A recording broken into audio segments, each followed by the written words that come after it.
All right, San Diego and Southern California, what's going on? This is hour one of John and Jim. Now, we do have Aztec basketball tonight. Did you mention that in the update? Wow. Did he mention it? I said it 30 seconds ago. Yeah, but I was texting you making fun of your outfit. Yeah, I know you were.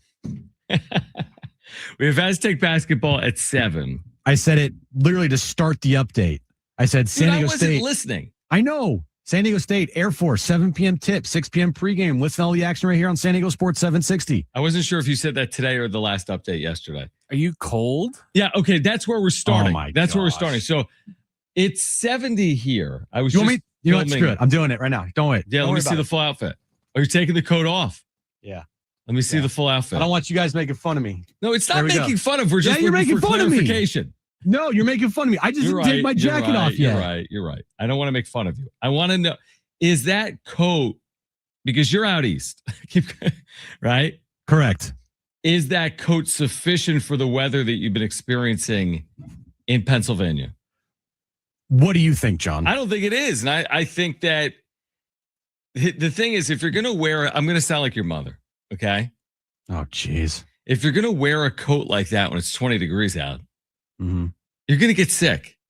Well, here's the thing. It's not 20 degrees out. It's like 50 degrees today. Yeah, the other days it was like 20. Yeah, correct. And it was miserable. So you know what? Yeah. Guys, I'm not built for the weather here, okay? So surprise. Yeah, shocker. So you know what? I work with what I got, John, and that's what I got. With what you got, I like. I work with what I got. Okay? Speaking of working with what they have, because I saw the headline on YouTube, this imminent deals for Mason Miller and Nick Pivetta. We'll get into hey man, we got to hook them in somehow when there's literally nothing going on with this team because they literally are doing absolutely nothing. We'll get to the imminent deals involving Pivetta and Miller in a moment. Right. But we can't bury the lead. The Padres have finalized Craig Stammen's coaching staff for 2026. And what a staff it is. What a staff. How many of these individuals would we recognize on a street? It's a very good question. Craig Stammen, yes, right? That's debatable for a lot of people, I want to say. Good point. And he's just like a big guy. But I think he's at least recognizable. My guess is Craig Stammen could walk into a lot of San Diego restaurants or coffee shops and probably not get recognized. Completely agree. Ruben Niebla, I would call him recognizable, right? We've seen him for the last 4 years. I would still say the same thing about Ruben Niebla. Everyone else, you could do anything. I mean, you could be wearing a Padres uniform and I wouldn't necessarily know that they work for the Padres. Steven in our chat says Padres may lose 200 games. I mean, listen, the staff is not my primary concern. I don't think they'll be held back fully by it. I don't think it takes them from 90 to 100 wins either. I do recognize its value. I think it has importance. I think Craig Stammen's job obviously is important. So is Ruben Niebla's. But overall, I mean, this is, I don't know half these names. I mean, a few of these guys are returning. A few of these guys are brand new. And some of it is just like, I'm going to move it to the side once we talk about it here today. I'm never going to reference like Kevin Plawecki ever again. Here's what jumped out to me. When I read all these names, again, it's a list of who? 20. So it's a bunch of, it's the no-name coaching staff. Like, huh? I look at underneath the names, the designation, which has me rolling. Okay. So Ruben Niebla, he's obviously the pitching coach, but he's also given the title of associate manager, which I think we knew. So we got a little bit of a bump in pay, probably. We knew that, but I would love to see how many associate managers are out there in baseball. Okay. You get the bench coach, you got the bullpen coach, and Ben Fritz. Steven Souza Jr. is the hitting coach. Bob Henley's third base coach. You get the normal things, right? Mm-hmm. Third base coach, bench coach, bullpen coach, right? Yeah. This team has 4 hitting instructors. 4. Oh, do they? So Steven Souza Jr. is the hitting coach. Mike McCoy is not that Mike McCoy, but the Mike McCoy that's been on this coaching staff for a while. Mike McCoy is the assistant hitting coach. Mm-hmm. Pat O'Sullivan is an assistant hitting coach. And then Raul Padrón is a hitting instructor. They have 4 hitting coaches on this team. Huh? Well, then I love this. Vinny Lopez is the field coordinator, outfield, and base running instructor. Okay. Nick Punto is the infield coach. Kevin Plawecki is the catching coach. So he works with 2 guys. For Luis Campusano. Mm-hmm. Ryan Goings is the infield instructor. So they have an infield coach and an infield instructor. Wow. Peter Somerville is the game planning pitching strategist. Yeah, what does that mean? That's new and exciting. Let's get this first guy out. We have, yeah, exactly. Start from there. Yeah. We have Humberto Andrade as the bullpen catcher and coaching assistant. Okay. Alan Craig and AJ Ellis are special assistant major league staff in baseball operations. Okay. Which I think they already were.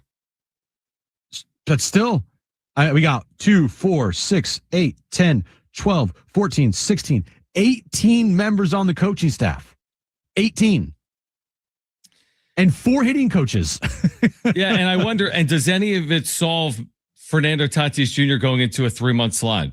Like this, right. Just having 4 hitting coaches. It's like, what's an analogy on that? It's like, I'm trying to think of something else. Like, you can give me all the support you want in the kitchen. I can't cook.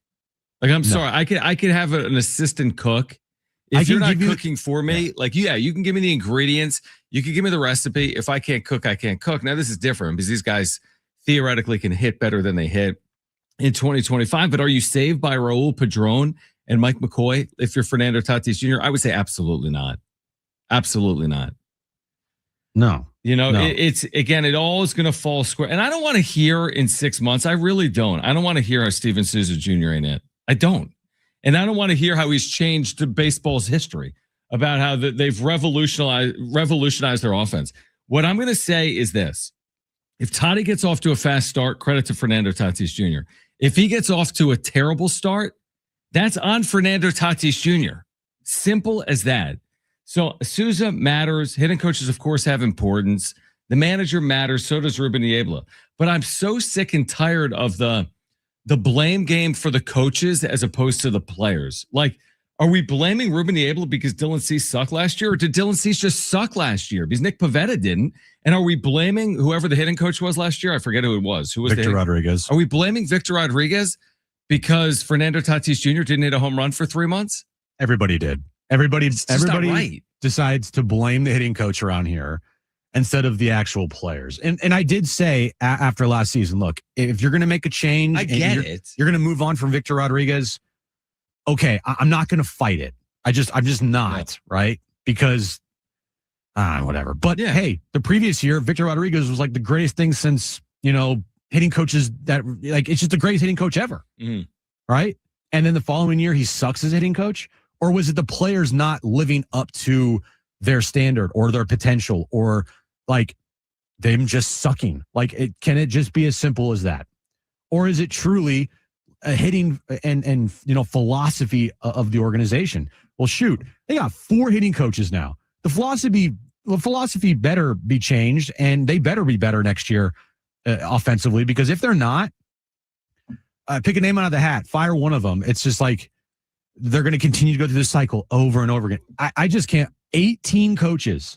18. How many players they have?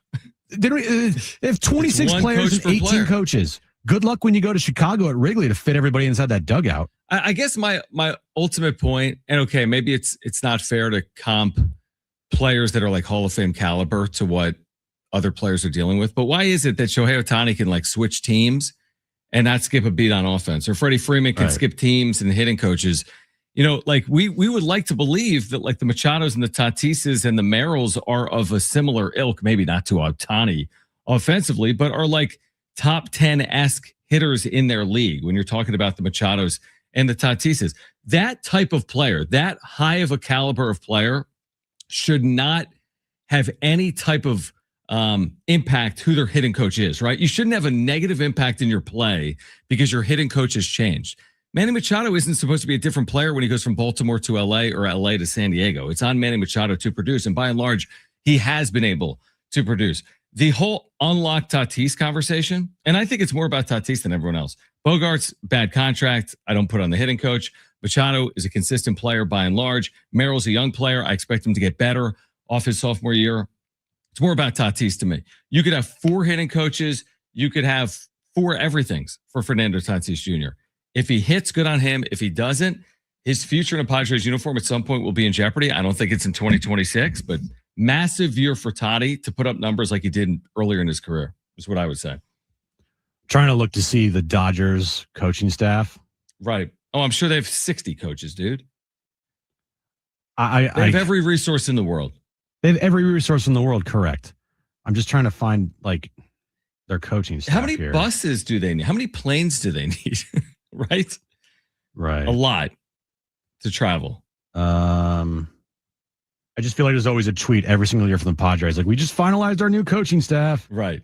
I think you're right. I think there is. Yeah. Are you wondering if the Dodgers have finalized their coaching staff? I don't care about 2026, but here's their coaching staff for 2025. All right. Mm-hmm. They had a manager. They had a bench coach. They had a hitting coach. Actually had 2 hitting coaches. Every team does now. Yeah. They had a pitching coach and they had an assistant pitching coach. Okay. They had first base infield coach.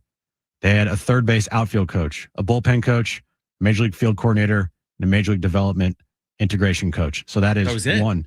That's it. 1, 2, 3, 4, 5, 6, 7, 8, 9, 10, 11. They had 11 coaches on their staff last year. The Padres have 18. Well, guess what? The Padres have won. Nothing. The coaching staff battle. Right. We have more coaches than you. We have more coaches than you.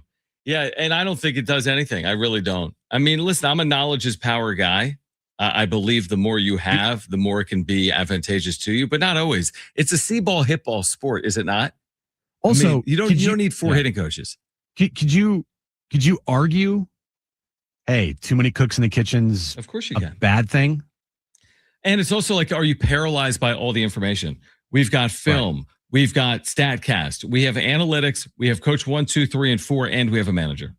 Yeah, and Xander, has gone through it a lot here because he's been awful. But remember when Kevin wrote that puff piece about Xander, how it was like, hey, just stop thinking see ball, hit ball. And he actually played well for a pretty extended period of time, for his standards here. And it was like dumb things down, essentially, and go out there and don't think, just react. When you have all of these coaches now, like 18 coaches is a lot. Again, is it going to make or break this team? No. Am I going to, if this team does well next year, am I going to look at the coaching staff as the main reason why they're doing well? No, I'm going to look at the players first and the coaches dead last. Like if Craig Stammen, if the Padres next year finish, and go 92-70, I'll give Craig Stammen credit. Yep. But more of the credit, like if I'm doing a pie chart, like 80%, maybe more goes to the players. Well, the only way my opinion on that changes is if Toddy wins MVP and the first person he thanks is Raul Padrón. Unless it gets Steven Souza Jr., granular, first name. Yeah, unless it gets that granular, then I'm going to give Tatis more of the credit and the blame if he doesn't produce in 2026. All right, you saw the headline if you're watching on YouTube.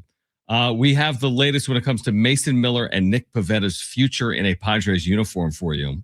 If you missed Dave Velasquez, San Diego State, longtime men's basketball assistant, you'll hear a conversation coming up at 2:30. And then Mark Ziegler joins the show live at 4:30, getting you ready for San Diego State in their Mountain West opener here coming up tonight at 7 p.m., their final go-around in the Mountain West Conference. Mark Ziegler will join us live at 4:30. Tons to get to. We're here until 6. This is John and Jim, San Diego Sports 760 and live on the iHeartRadio app.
All right, John and Jim, San Diego Sports 760. We'll hear from Dave Velasquez, longtime Aztec men's basketball assistant, coming up at 2:30. Aztecs tonight against Air Force. I'm not sure if Jim said that during his update or not.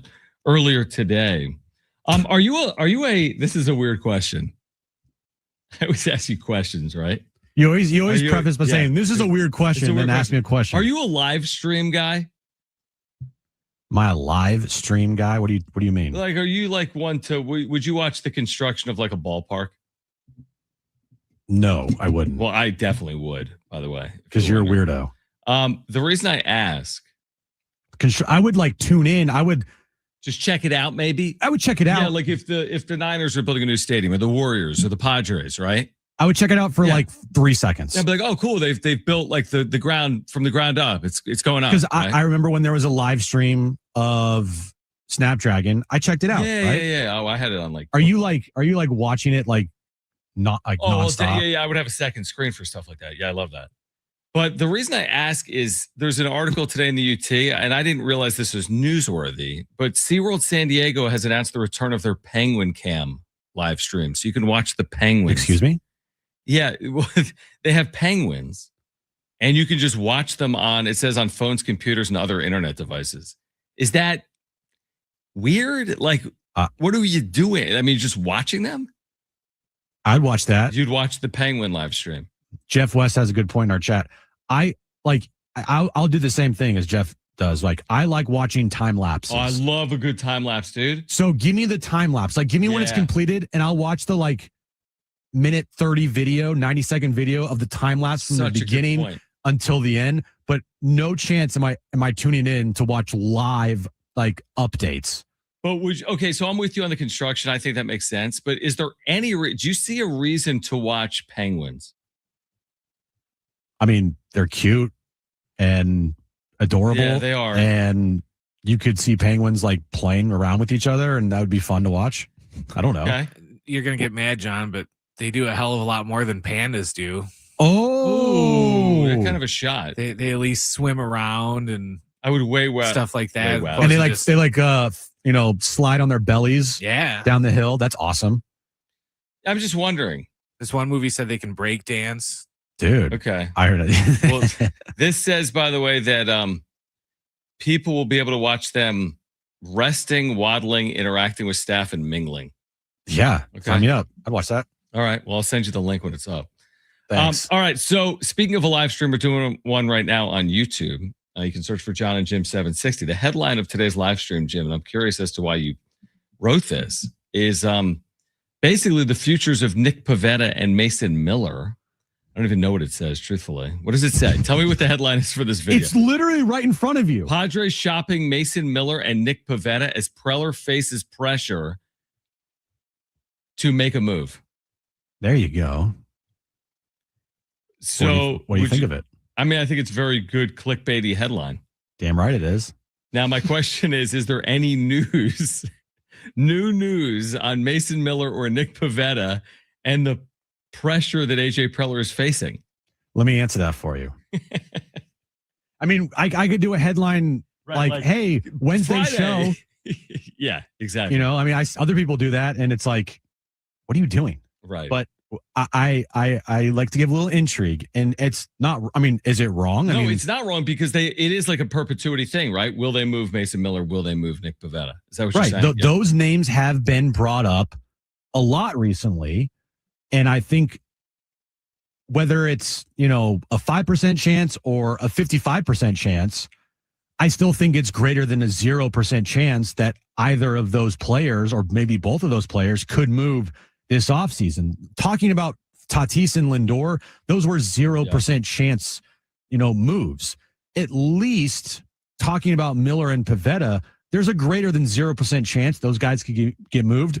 And I do think that, those names are going to be the hot names until we find resolution or until there's resolution on, what AJ's going to do this offseason and what moves he's going to make to build out this roster and hopefully make this team competitive next year for all Padres fans, because right now there's not many avenues to go down other than trying to trade some assets that you already have, because they're damn sure as hell not going to go out and spend any money. with the team up for sale and John Seidler in charge, like no chance. Way better than a 0% chance. I completely agree. I mean, there might be a decent likelihood that one of those players does move. I mean, we may not love that. Some of it I would understand. I mean, the Pivetta thing is he's got 1 year before he's a free agent. You might say, well, no, he signed a 4-year deal. No, he signed a 2-year deal because he can opt out at the end of 2026. So what Preller has typically done with players that aren't under control long term is he will consider moving them. We've seen that before. We saw it with Juan Soto, obviously. So we've seen that a countless number of times.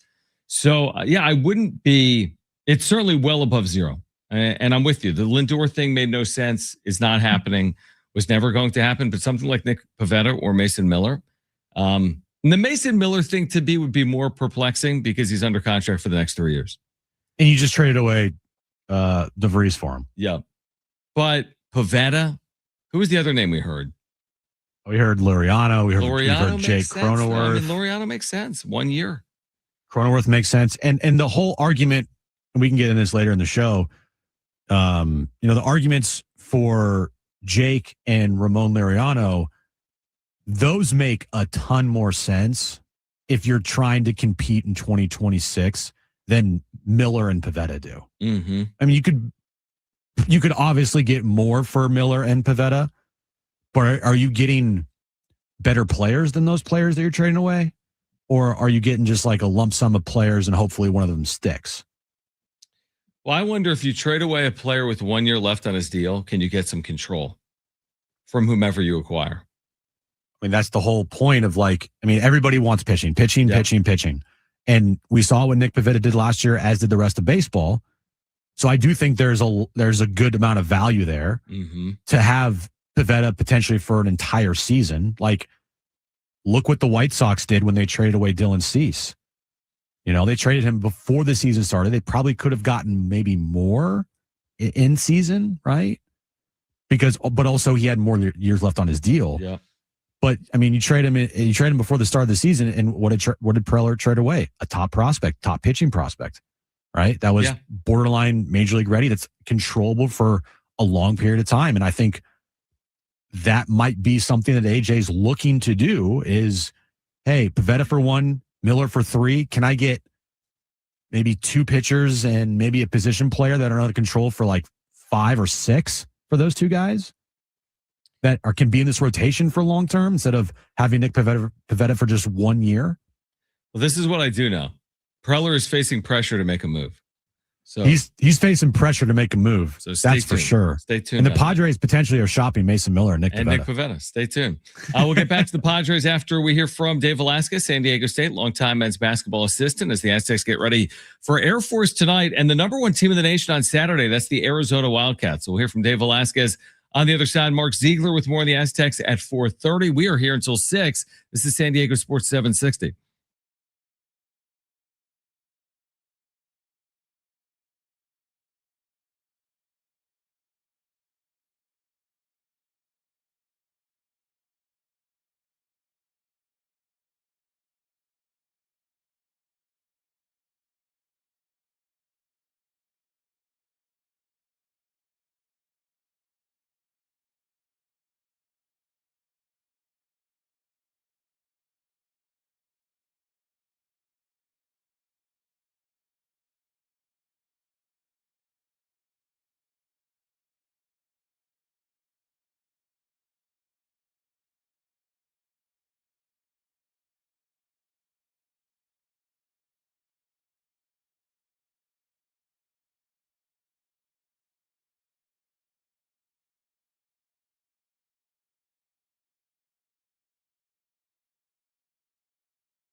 All right, this update is brought to you by Macy's Backstage. We'll start with the NBA Cup. Last night, the New York Knicks beat the Spurs in the NBA Cup Finals to win the first NBA Cup in franchise history. Jalen Brunson was named the MVP. And tonight, San Diego State takes on Air Force, 7 p.m. tip time, 6 p.m. pregame. You can listen right here on San Diego Sports 760. John Schaefer's an idiot. Macy's Backstage is a whole department inside your Macy's store where you can find last-minute gifts for everyone on your list, all for under $20 with new arrivals every day.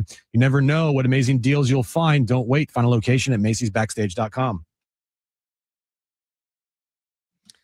Did you mention the Aztec game? San Diego State Air Force tonight. I heard everything you said, you idiot.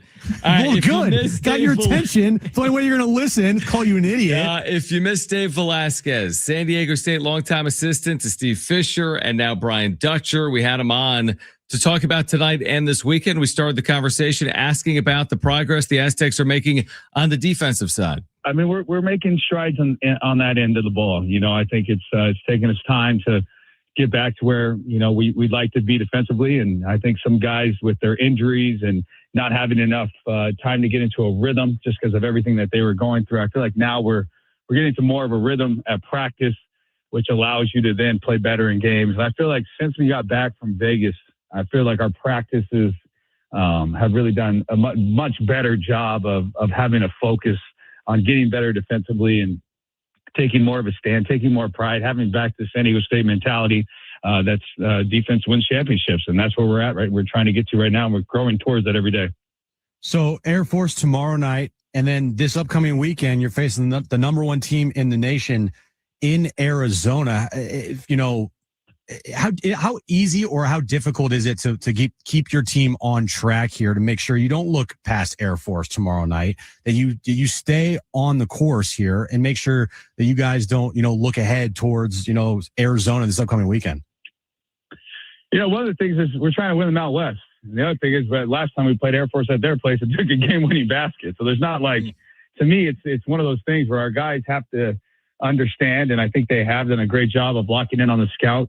We've had, since we practiced Friday, Saturday, now Monday, Tuesday, getting ready for Air Force, and our guys have done a good job in film, did a good job on their preparation so far. And there's obviously they're going to be looking forward to playing the number one team in the country. I don't think there's any doubt about it. I mean, it's the same thing when you talk about, you're going to conference and you got a game, then you might be playing the first place team that weekend. You can't ever overlook it.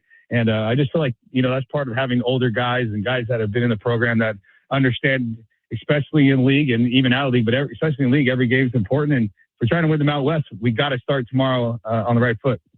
San Diego State and Air Force tomorrow night. Again, we have a pair of tickets. We'll give them away in about 10 minutes. So BJ Davis has just had an unbelievable start to his year coming off the bench for the Aztecs. What has impressed you most about the way he has embraced his role and, played his best basketball in it? His just ability to just stay aggressive and get to it right away off the bench.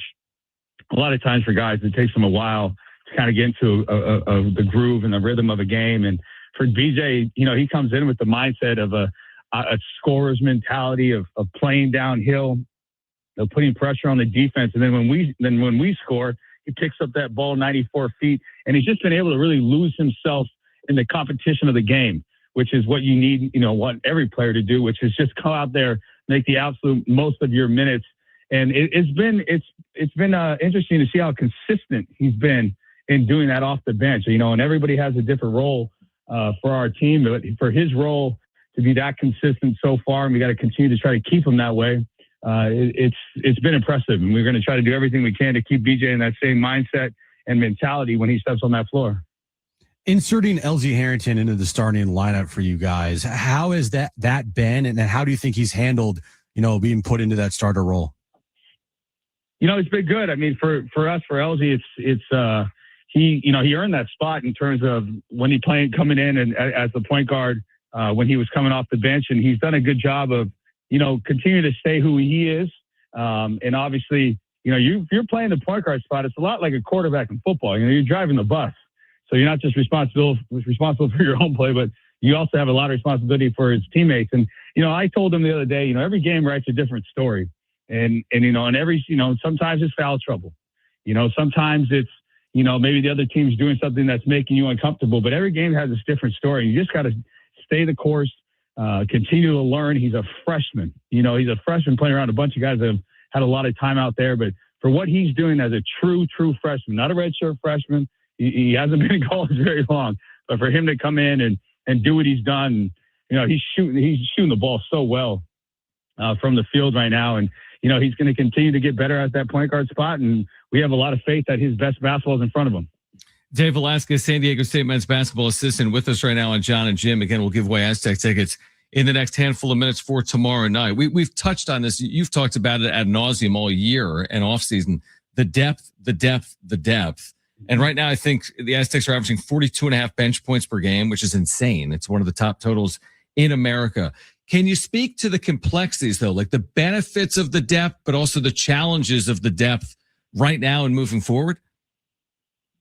Yeah, I mean, I think there's both. I think that's fair to say at this point. I mean, I think when you look across box scores across the country, you don't find 11 guys consistently playing, close to double-digit minutes every single game. And the hardest part is, and this is where you got to give them all a chance in that first half. And then as that goes, that's when Coach Dutcher can not necessarily shorten, but kind of go with guys a little bit longer.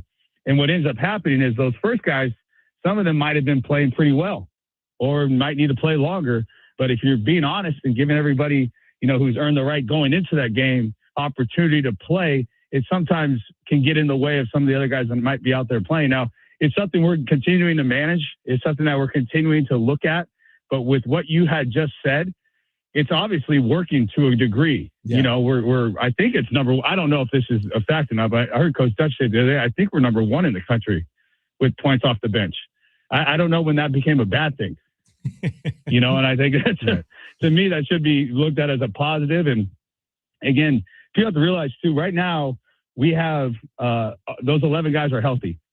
And when you're coaching a basketball team, you don't always have that. And so we have that depth right now, and it's going to continue to help us. And to me, it also helps us we play so hard defensively, or we're supposed to play so hard defensively. It's not always been at times this year, like you mentioned, but it's hard to play big minutes. I think if you look at Coach Dutcher's career, since he's been the head coach, there's not very many guys. It's a handful of guys that actually average over 30 minutes a game anyways. And so you have Reese, I believe Reese and Miles Bird are both averaging 28 minutes apiece right now. I mean, that's close to those high minute guys that Coach Dutcher usually has. So it's not that far off. It's just there's more of a mix of guys between 15 to 20 than you usually see. Is it fair not to compare the team to what played out in 2022-23? Because that's unfair, obviously. I mean, in 2022-23, we didn't know how it would finish. It would end up in a national championship game. But are there some similarities with depth where you have you have future All-Americans coming off the bench that year in Jaden Ledee, and you had unbelievable players, the Micah Parishes, the Iguoka Ropes, and that team had so much talent and it had so much depth. Are there similar conversations or similarities because of the depth you enjoyed then that what you're experiencing right now? I think you know me well enough. I don't like to compare too many teams to that team, however, but I do think the one thing that's is a similarity to have this conversation is you never really know who's going to finish that game. I don't think tomorrow night we don't know who the 5 best guys that are going to finish that game. Now, it's not always going to be the starters. I've used this example 100 times with this team. When the final shot was hit by Lamont Butler, I believe there was only 2 starters out there, Lamont Butler and Nathan Mensah. Those other 3 guys that are in the game are coming off the bench. So to me, it's, that's where the depth really helps you in terms of that night, that game, that team, whatever, those 5 guys, that finished the game could be different almost every single game. And I think if you look at that NCAA tournament run, I think it was different for every single game almost, in terms of who the 5 guys have finished. So in terms of, we don't know which guys are going to probably finish the game, which I think is a good thing. I think our depth it's really going to help us out as, the Mountain West conference schedule is grueling. I mean, it just is. And we're not even close to there. It's like, with this 1 game a week thing and, the 9-day break early in the year, it just hasn't felt like we're we're just getting game after game after game. I mean, we're 6 days removed from our last game, still talking about it. And then moving forward, in our next 6 days, we'll play 3 games. We'll play Wednesday, Saturday, Monday. And so I just think, as the season goes and games pick up and things happen, I think our depth will be a huge strength for us. Reese, so far this year, he's played well, and there's some times that he's struggled a little bit. How difficult is it to return after a full year off and then to be expected to go out there and be that same player right away, that you were before the injury that he had last year? Yeah, I mean, I think what he's done is, you just kind of feel the ebbs and flows of a little bit of a coming back from injury, in terms of some nights are good and some nights aren't as great. But you just have to continue to trust the process and continue to put your head down and work. And the thing that Reese has coming for him that's a little different than most people is when he goes on the scouting report, I mean, he's known as the one guy you don't let them get going. Don't let Reese Waters start to get comfortable. So the scouting report's to not let him get going. And there's, there has to be times and ways for him to somehow find a way to get in rhythm when the other team's entire scouting report is don't even let him catch the ball. I mean, he's already had 2 games this year where it felt like he was just denied all over the floor. And just, hey, let the other guys beat you. Well, as time goes, I'm not sure if that's the best scouting report for our team, as we just talked about the bench points and the firepower from other places because of the depth. And so it'll be interesting to see how teams scout Reese. I think that has a lot to do with it. But Reese is a guy, he's one of those guys when you're around him every day and you see how good he is at practice every day. Like, this is going to be a great sigh of relief. We're going to feel so happy for him when it happens because we know it will happen. He'll start to get into a rhythm and he'll start to shoot the ball better. And, with saying all that, his shooting numbers are actually they're okay. They're not where we want them to be, but they're nowhere near as bad as they could be. Let's just put it that way. Dave Velasquez with us right now. One more for me, Coach, before you go. We're not going to talk to you before Arizona, so I need to ask you about Arizona. Yep. I mean, this team's undefeated.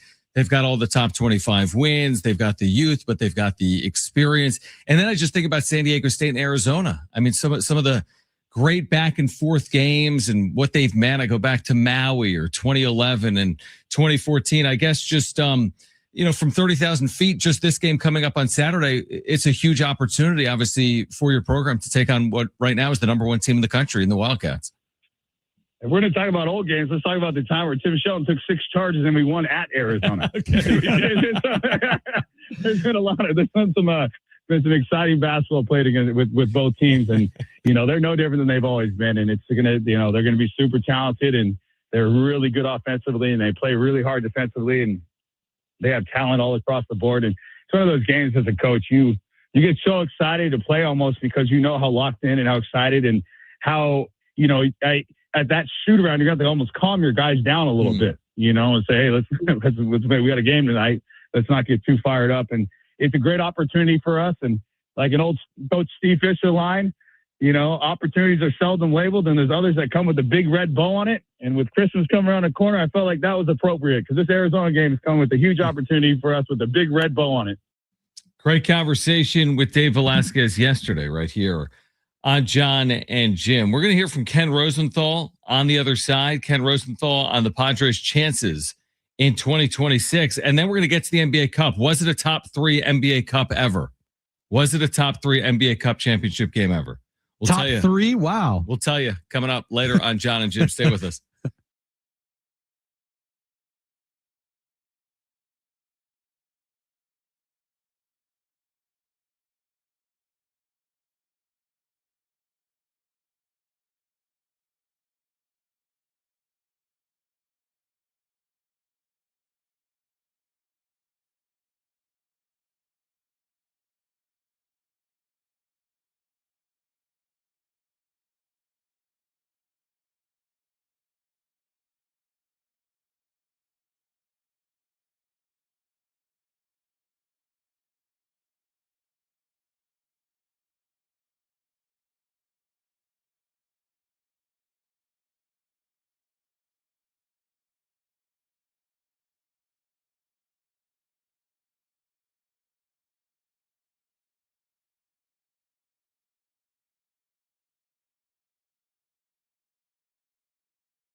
All right, John and Jim, San Diego Sports 760. Mark Ziegler will join us live at 4:30. What do we have to give away today, Brent? I could look at the rundown. I don't think we have tickets for San Diego State Air Force, but we do have a 4-pack of tickets to the San Diego Auto Show, Jim. What's your favorite car, John? We talked about this yesterday. Let's just redo it. What's your favorite car? I never got what your favorite car is. I said Camry. You said Camry? Of course you said Camry. Yeah. Oh my God. I am a Toyota guy. So yes, I would say Camry and RAV4. I'm a RAV4 guy. You're not. If you're Yes, a I am. RAV4 guy, you have a RAV4. No, I'm a Lambo guy. Does that mean I have a Lambo? A RAV4 is much easier to obtain than a Lamborghini, John. Yeah, it's fair. I like a RAV4. I've been in your car a few times. I like a RAV4. Yeah, it's nice. Yeah, it's solid. I mean, is it like my first purchase? No. No, I mean, I'm not really like an SUV. What would you call that? An SUV? I would call it a. No, I wouldn't call it an SUV. I'd call What it would you call it? like a. I don't know. What would you call a RAV4? I'm just asking the internet. Mini SUV or like what's in between an SUV and like a regular car? It's a recreational active vehicle with 4-wheel drive. Oh, that's what RAV stands for. Recreational active vehicle, RAV. With 4-wheel drive. Get it? Oh, but I'm bummed. But I don't have 4-wheel drive, so Smart. right. Really smart. I wouldn't know what to do with it. Yeah, you couldn't even use it. I'd be like, do I have to go off roading now? Because I don't really want to do that. Yeah, you wouldn't. 4-wheel drive, that's not going to come in handy for you. I promise you that. It won't, no. Not out here in Southern California. Not in Southern California, no chance. What are we talking about? I don't know. Here's what I want to ask you about. Ken Rosenthal with Eric Kratz. Okay.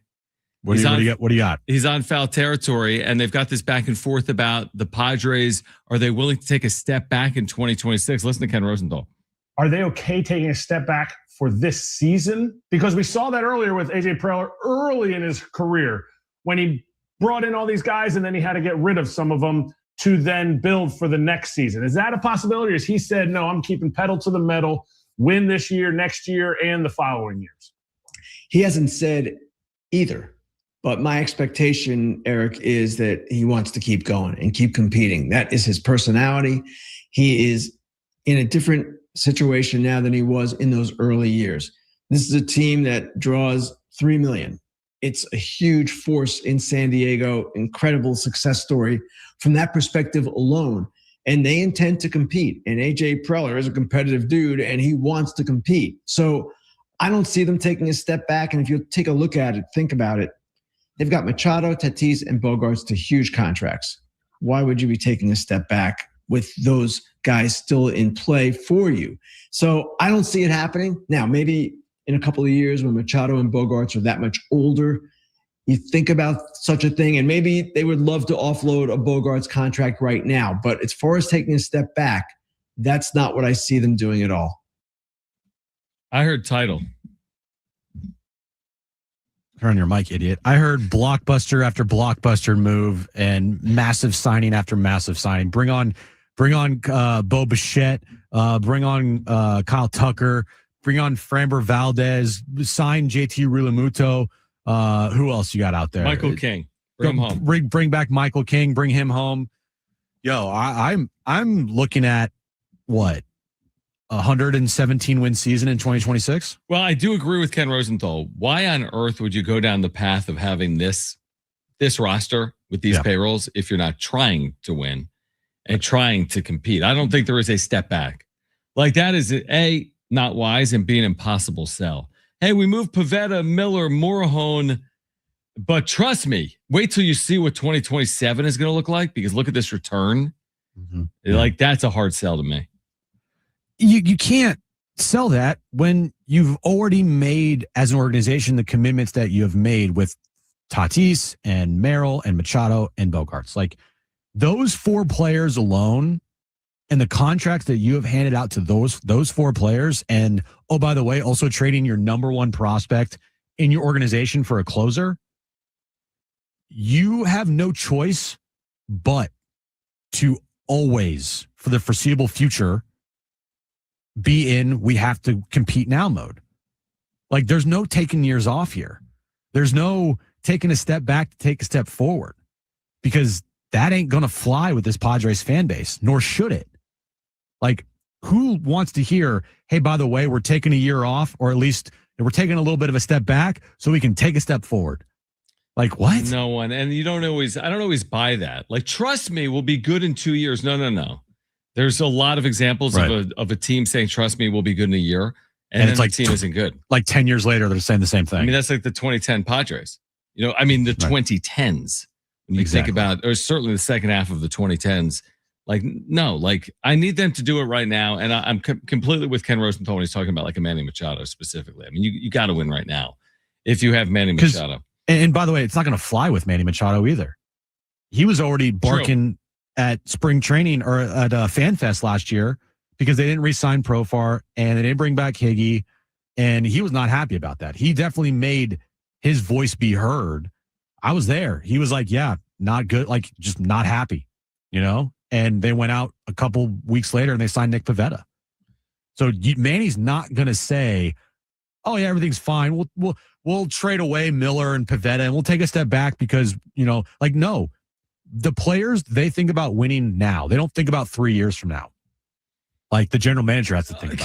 Completely agree with that. Absolutely. They need to win now for the fan base, for the general manager, for ownership, for the players. I think we're all in agreement. They need to win right now. We'll get back to the Padres. Mark Ziegler will join us coming up at 4:30. On the other side, how will you remember the Knicks NBA Cup in 2025? Great question. Is it one of the top Cup champions of our lifetime?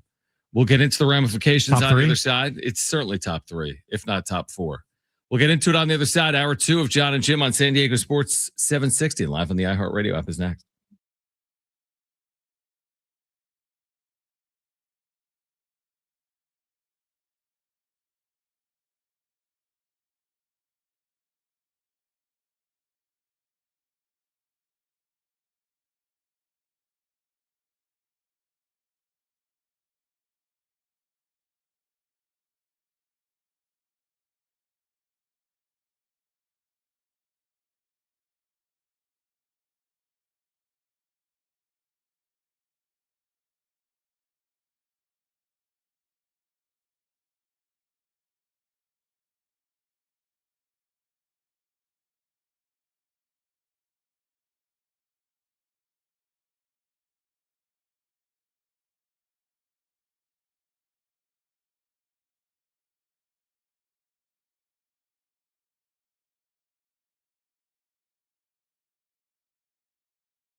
All right, this update is brought to you by Macy's Backstage. We'll start with the Aztecs, John. They play tonight against Air Force, 7 p.m. tip time, 6 p.m. pregame. Listen to all the action right here on San Diego Sports 760. And last night, the Knicks beat the Spurs to win their first ever NBA Cup.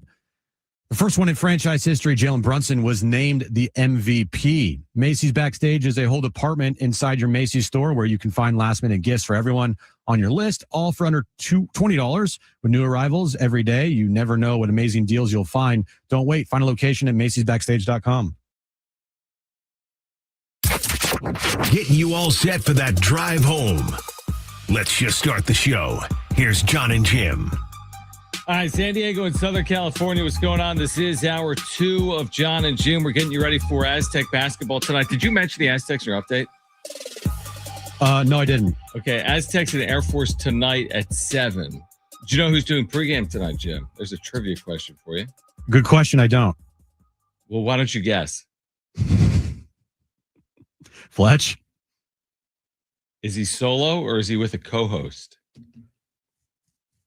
Good question. What is it? He's with a co-host. Oh, must be nice.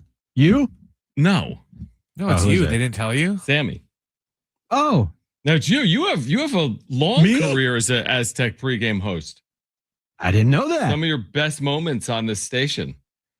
We're I've doing I've only pre, half, and post. I've only done pre, half, and post for football. I don't think I've ever done basketball before. What are you talking about? We did like 20 shows in like 2020 together. Oh, that's right. You're such an That's idiot. I am an idiot. We I do legit remember did that. outside like 10 shows at least one year. I do remember that. Yes, that was like one of our first time, like some of our first shows that we did together. Yeah, I'm sure those were great. They weren't even shows; they were just pre and post and half. Yeah, I wonder how you ended up doing those. I don't remember. I'm not sure. There is a picture of us. I think it was the first picture we took together. The white quarter zips. Yeah, the white quarter zips. Show me that. Where is that picture? Somewhere. I don't know. On the internet? Probably. Problem with the internet, man. It doesn't go away. It's somewhere on my phone too, but Yeah. I got to find it. I don't know. Do you remember the? I almost don't want to bring this up. Hold Do on. it. What? What are you going to say? What? So ridiculous. It has nothing to do with you. No, what is it? Because I just said, things on the internet, they don't go away, right? Yeah. Google. Can I ask you to Google something? Yeah. Okay. Google what is it? John Schaefer urinal. Yeah. Oh no. Yeah, I've seen that before. We've already done that. Yeah. I know we've had that, but it's been like 3 years. Just Google it again because it didn't go away No, it never will go away. because it's the internet. Correct. Yeah. You're such an It's idiot. So dumb. John, why are you wearing? Wait, you're wearing glasses? You wear I used glasses? to wear glasses before I had LASIK. Hold on. It's the most ridiculous. Have you seen you see the one photo? Like, You're like in the morning news or something. yeah, the morning call in Allentown. Hold on a second here. I need to send this picture to Brent. This picture is the most ridiculous thing you've ever seen. Hold on. I'm gonna bring this up on our YouTube chat. Okay. Hold Can on. you? How? Like, yeah, pull it up. Yeah. Pull this up. Google John eats kale. Someone said. Yeah, pull this up on you. Find us on YouTube right now if you're not driving. John and Jim 760. Here we go. See if this works. See if you pull up the photo that I'm thinking of. Okay. Hold on. Yeah, so if you're watching this on YouTube, here's That wasn't the one I was going to go with. See, scroll through there.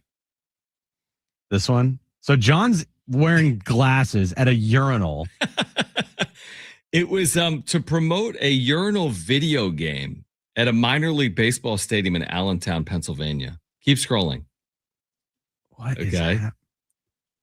You're like,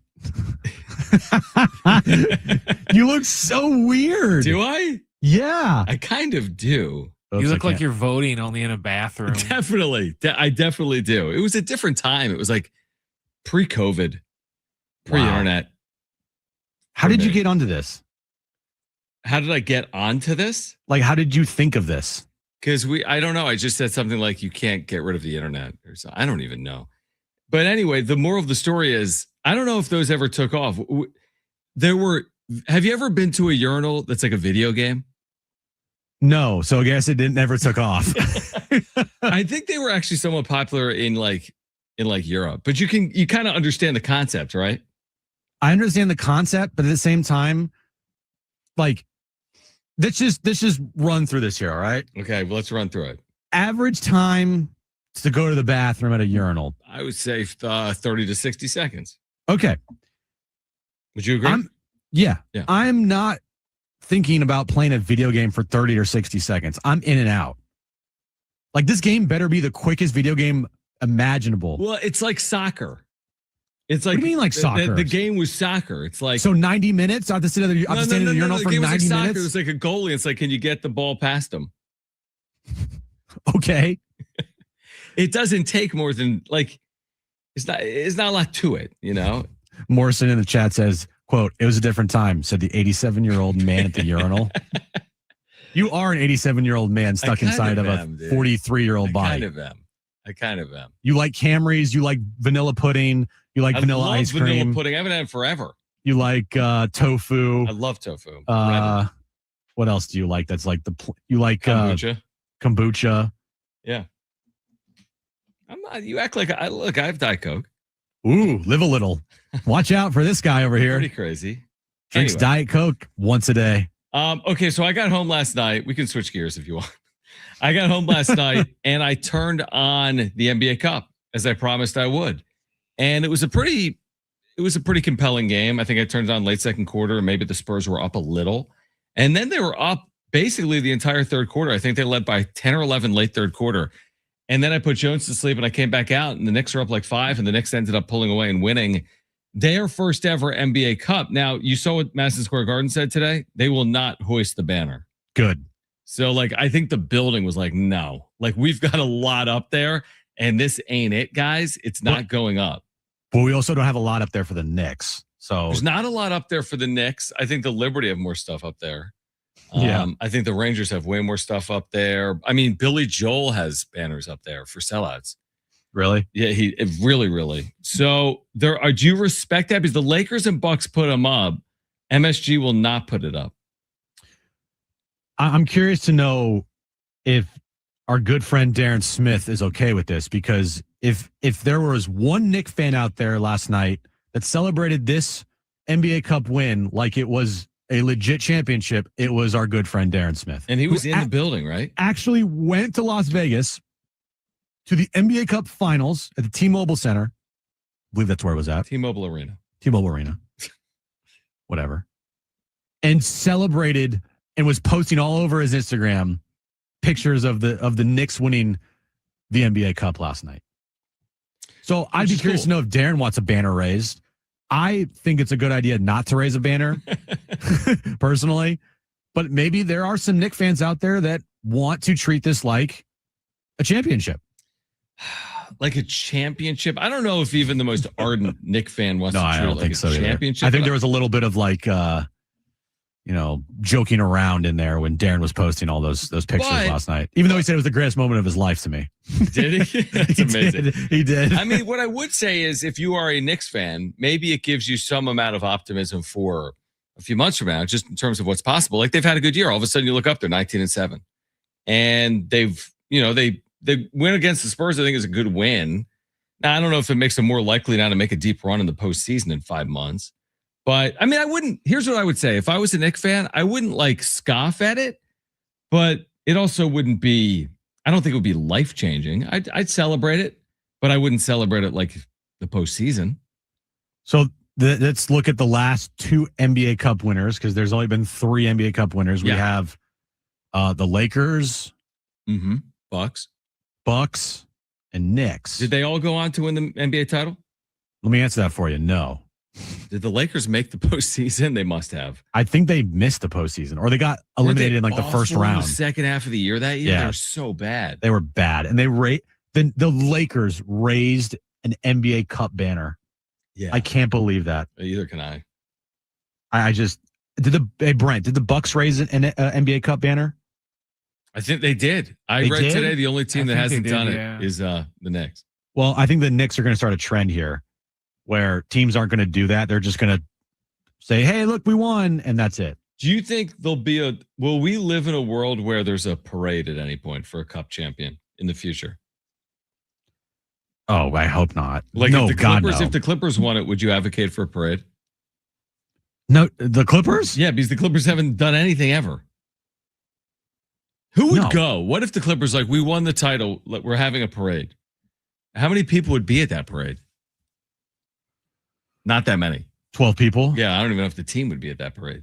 Like, no parades, like just. What do you want to see change with the cup moving forward? There's no cup.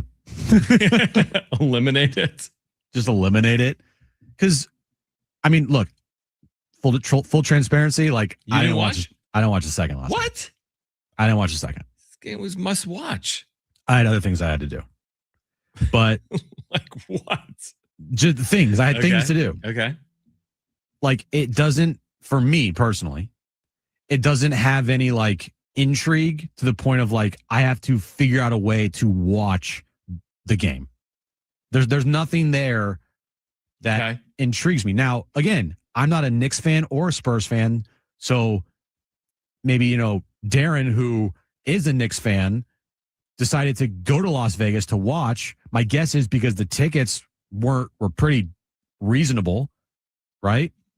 Yes. And hey, if they're in Las Vegas for an NBA Cup, reasonably good tickets, and get a flight to Las Vegas for like $100 tops, right? Stay a night in Vegas, like come back the next day, easy trip. It's going to cost not a lot of money relative to if the Knicks were in the NBA Finals and you had to buy and you wanted to see the Knicks in the NBA Finals. One ticket's going to cost more than an entire trip to Las Vegas would to watch the Knicks in the NBA Cup. So I get it. But again, it is what it is. It's an exhibition game that doesn't even count towards anybody's record. So you would say it's I know it's an exhibition, like technically, like it is not a regular season game. The stats don't count. You're talking about the championship, but would you call what the Knicks accomplished yesterday an exhibition? Yeah. Because it's exactly what it is. Yeah. Like, what if in an NBA Cup final game that doesn't count, doesn't go on anybody's record, it's an extra game for both teams. Right. The Someone stats scored don't, 82. Someone scores 103 points. Yeah. What would you do then? Like, the most points in NBA history doesn't count because it's an exhibition game. It's a good point. It's a good now, again, point. I don't think anybody's going to score 103 points. But even ever. like 70 or something ridiculous. It's never done. Right. Some crazy number. Yeah. Right. Like, I don't know what, the most assists ever in a game is. My guess is it's close to 30. 30 probably. Yeah. Somewhere in there. So, like, what if someone has like 32 assists in a game? I'm just throwing out some random numbers, right? Like, they break a record what if Wemby last night had a quadruple double? Doesn't count. What if he had like 40 points, 15 blocks, 10 assists, 15 rebounds? That'd be one of the best games of NBA history. Doesn't count. No, I mean, you bring up some good points. By the way, Scott Skiles, who's been a head coach, right? In the NBA, play with the Magic. I know the name, yeah. Why? He had 30 in a game. That's the NBA record. In 1990, he had 30 is insane. 30 is insane. 30 is absolutely insane. You make good points. I mean, I would kind of count the stats. I don't see why the stats shouldn't count. The semifinal stats count. I know. The quarterfinal stats count. Yeah, and it's hard to make the stats count and not the win-loss map count because you can't make the win-loss count because this is an extra game for both teams.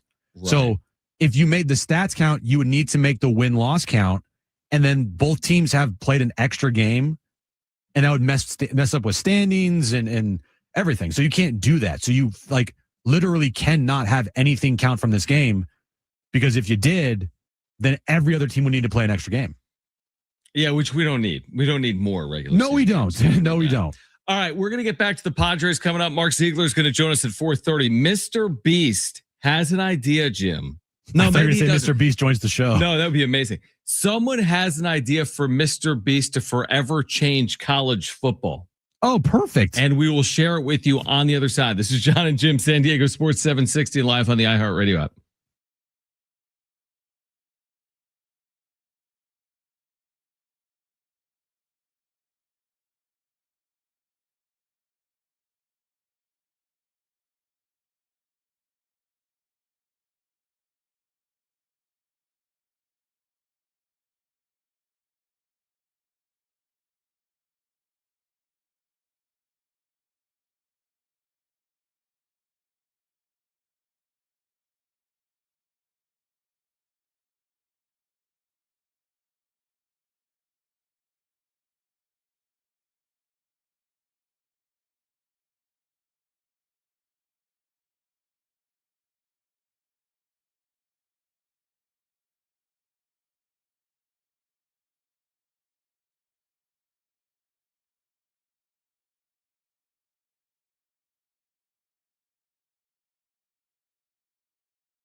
All right, John and Jim, San Diego Sports 760. What did you just send me, Jim? Mark Ziegler's coming up at 4:30.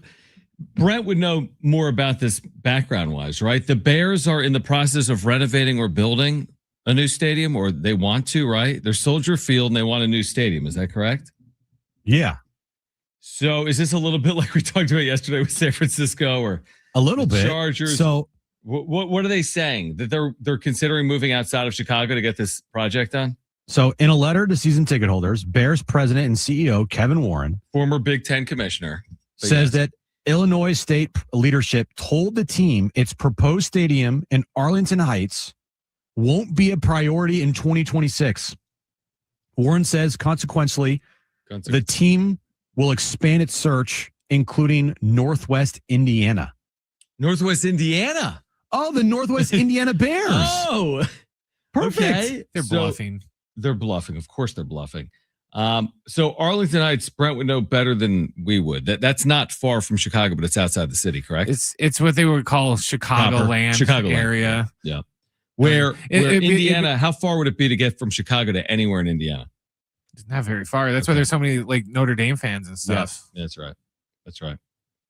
So, well, what would you say if that happened, Jim? Let's just pretend like they moved to Indiana. Okay. So they moved to Gary, Indiana. Okay. God, nobody wants to move to That'd Gary, be Indiana. massive. Yeah, I'm sure that would lead to a huge. So they go to Gary, Indiana. Perfect. Are people treating the Bears like the Chargers, or are people treating the Bears like the Niners? Let me answer it. They're going to treat them like the Niners. They're going to treat them like the Niners. Yeah. Now the Niners are Santa Clara, but it's like that's still Northern California. Yeah, it's not moving to I don't know what's Chicago's. It's not moving to Milwaukee. No. It's not that. No, Arlington Heights would be like the equivalent of, if they moved the Chargers to like Temecula or something, Gotcha. And then they're like, oh, we're so steady. That would have been so much more successful if the Chargers did in fact move to Temecula. And I get it. There's not the same population base, but guess what? San Diegans would make the drive 8 times, 9 times, right? Yeah. Like or Oceanside or Chula Vista. Chula Vista. But again, so much more successful. They wanted to be downtown 100%. or bust. That was it. 100%. And then once Stan Kroenke threw the lifeline to Dean, Dean took it because he can't get anything done on his own. Right. So, and now, because of Stan Kroenke and SoFi, the Chargers are now valued at like $6 billion. Exactly. It's like, but still, it's one of the lowest evaluations of any NFL team. It's like, oh, you're saying among the 30, it's not like top 10. No, it's like bottom 10. Middle tier at best. But they don't own their stadium, obviously. To your point, right? They pay a $1 rent fee, which is insane, and all those proceeds and everything goes to the Stan Kroenke, right? Yeah, to the Rams. That's why the Rams are valued at like $10 billion. Yep. Cowboys are valued at about $13 billion. But yeah, so it's funny how the stadium fights never end, no matter where you are in America. Chicago, San Diego, wherever you are in America, the stadium thing, and to your point, the leverage play, always exists. By the way, don't want to spend the money. And by the way, why can't the Bears play at Soldier Field? What's the issue with Soldier Field? Didn't they renovate it in the last 15, 20 years? Yeah, like 20 years ago, but they need a new stadium. Do they? It's just old, and even the renovations people weren't real happy with them. Remember, everyone was joking about how it looked like they just put a UFO around Soldier Field, and I don't know. I'd rather have them build off-site someplace different, opposed to them just build at the same spot, and then we have to go play at stupid Champaign for 2 years, like we did when they renovated Soldier last time, because that was awful. All right, Indiana Bears. I like it. I like it too. Gary Indiana Bears versus the Indianapolis Colts. Perfect. Yeah, that's a good point. That's a good point. I've got this Mr. Beast story, Jim, and it's not even a story. Well, okay. So this is on Twitter. Okay. And I think this is the most genius tweet I've seen this year related to like college football. So hear me out. This is up your alley. This is the tweet. Someone said Mr. Beast should do a video where he pays for a group of 5 football team to win a national championship. And I actually think that's a genius idea that would fascinate sports fans everywhere.